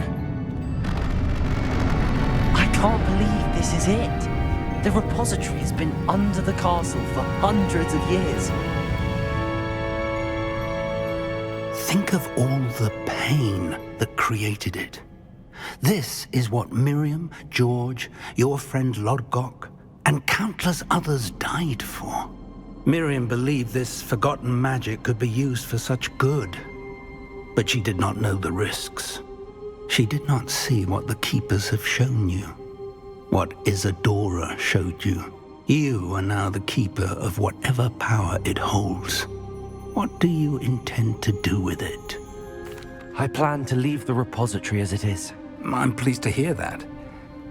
I've been thinking. What is it, Professor? I spent all year trying to keep our journey a secret from everyone, including Professor Weasley.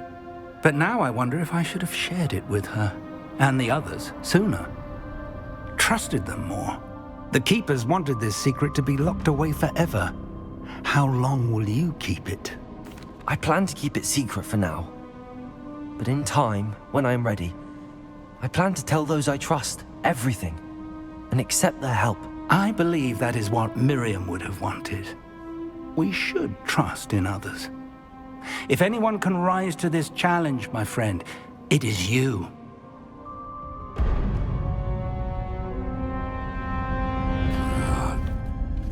The arrogance of wizard kind.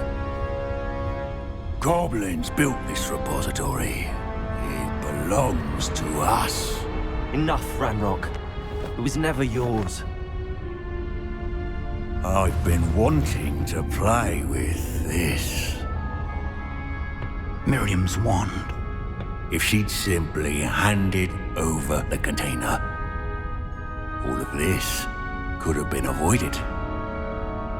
Foolish, self-important witch.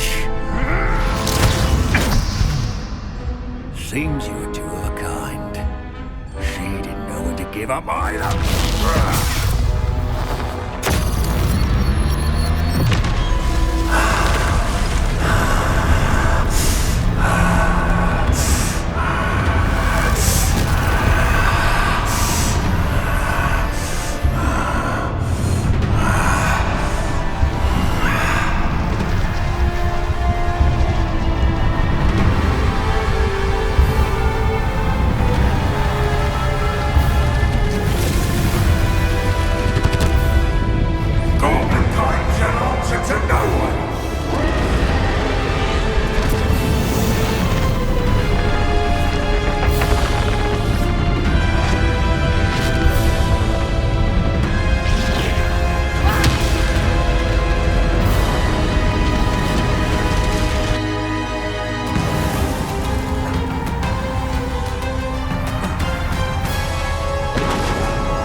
Feeding off the power from the repository.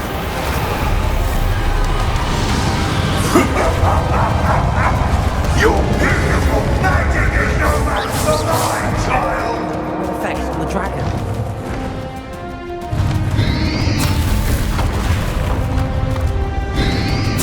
Protect it! Accio! Those traces of magic are somehow protecting the dragon. Step to the truth. Now, Ranrock.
Miriam.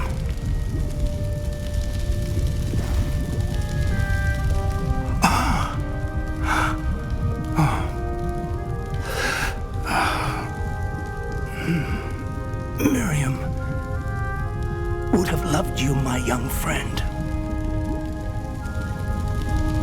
The wizarding world could not be in more capable hands.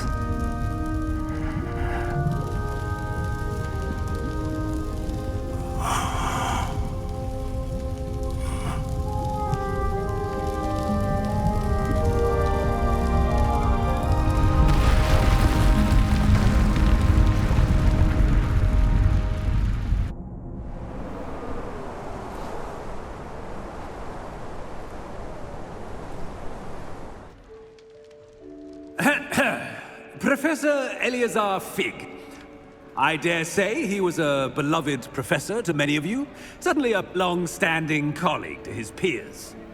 A famed adventurer and seeker of knowledge, he built a reputation charging into the unknown, brazenly disregarding both discretion and safety, providing perhaps a rather unfortunate lesson for us all. His devotion to adventure was rivaled only by his dedication to Hogwarts. And of course, to his wife, Miriam, whom we lost much too soon as well.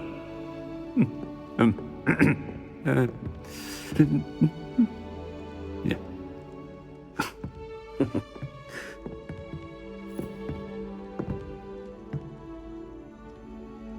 Professor Fig represented the best of all of us. He could be deviously clever, possessed a brilliantly inquisitive mind, and was the most loyal of friends. But perhaps it was his remarkable courage, for which we will all be forever indebted to him. If not for Professor Fig,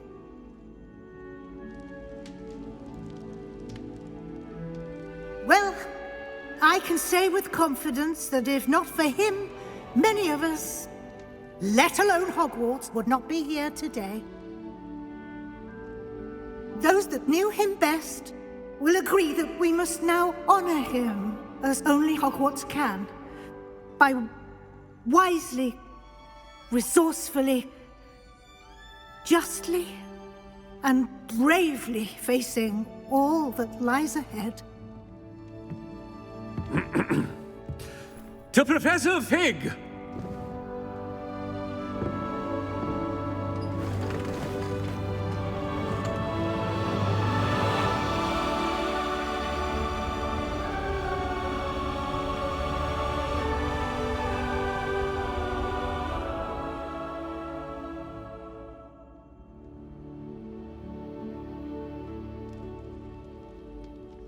Can't believe we lost Fig.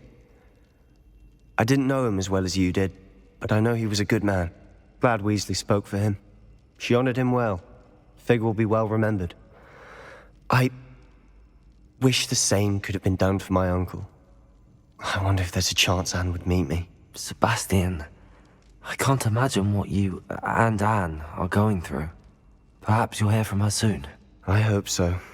I'll let you know. Sebastian, there's something you should know. It's to do with Victor Rookwood. I heard a rumor that he confronted you outside of Ollivander's. Sounds as if he faced quite a fight. The rumors are true, and I did. But it's not that.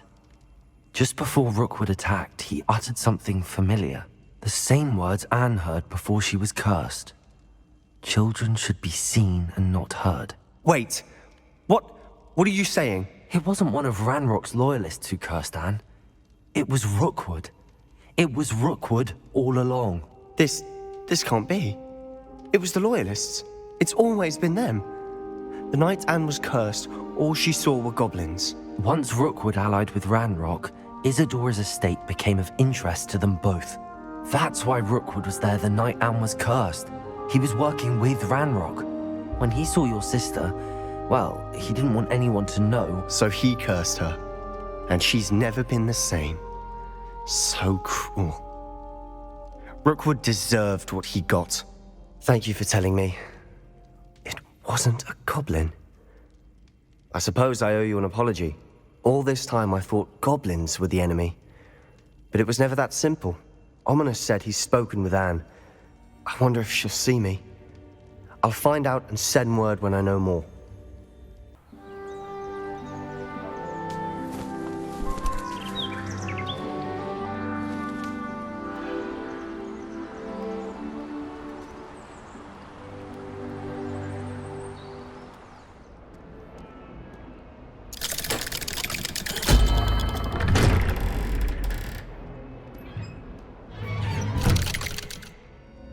Sebastian, I've received your owl.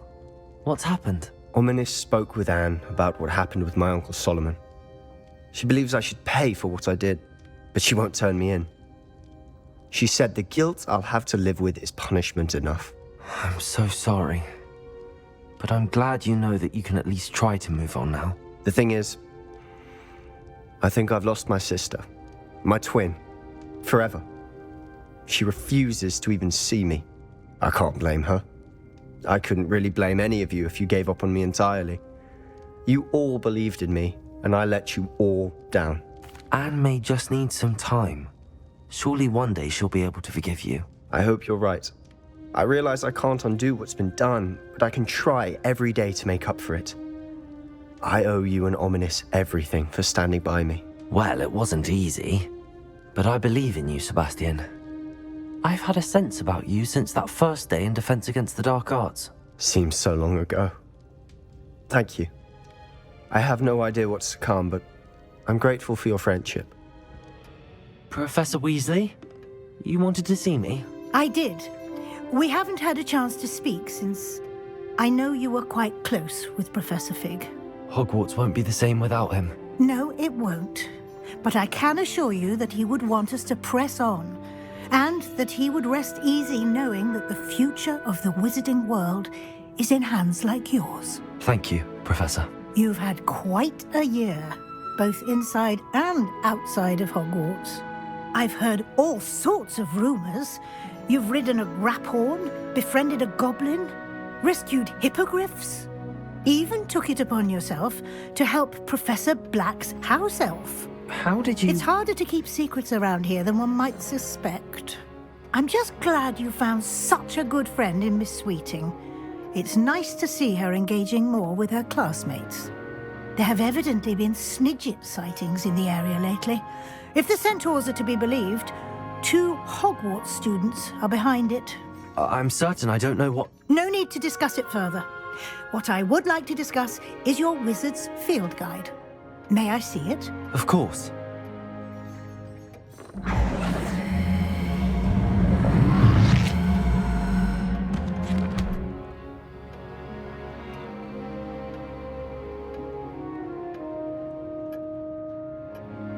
What do you think, Professor?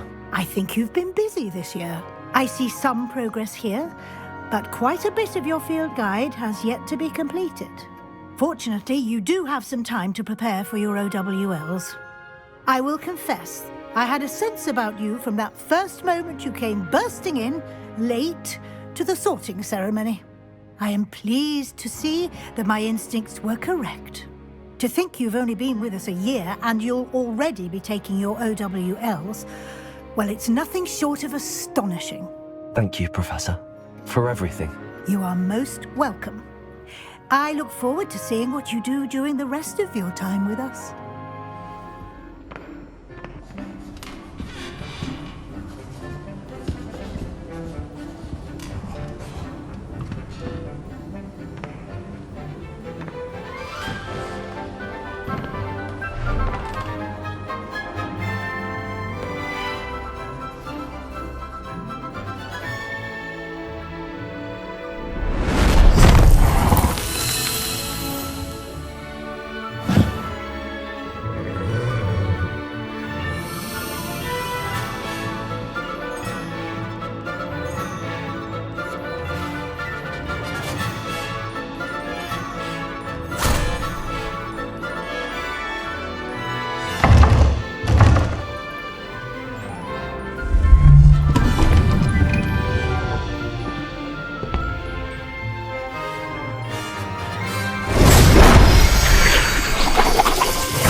This year, we have seen our students exemplify the bravery of Godric Gryffindor.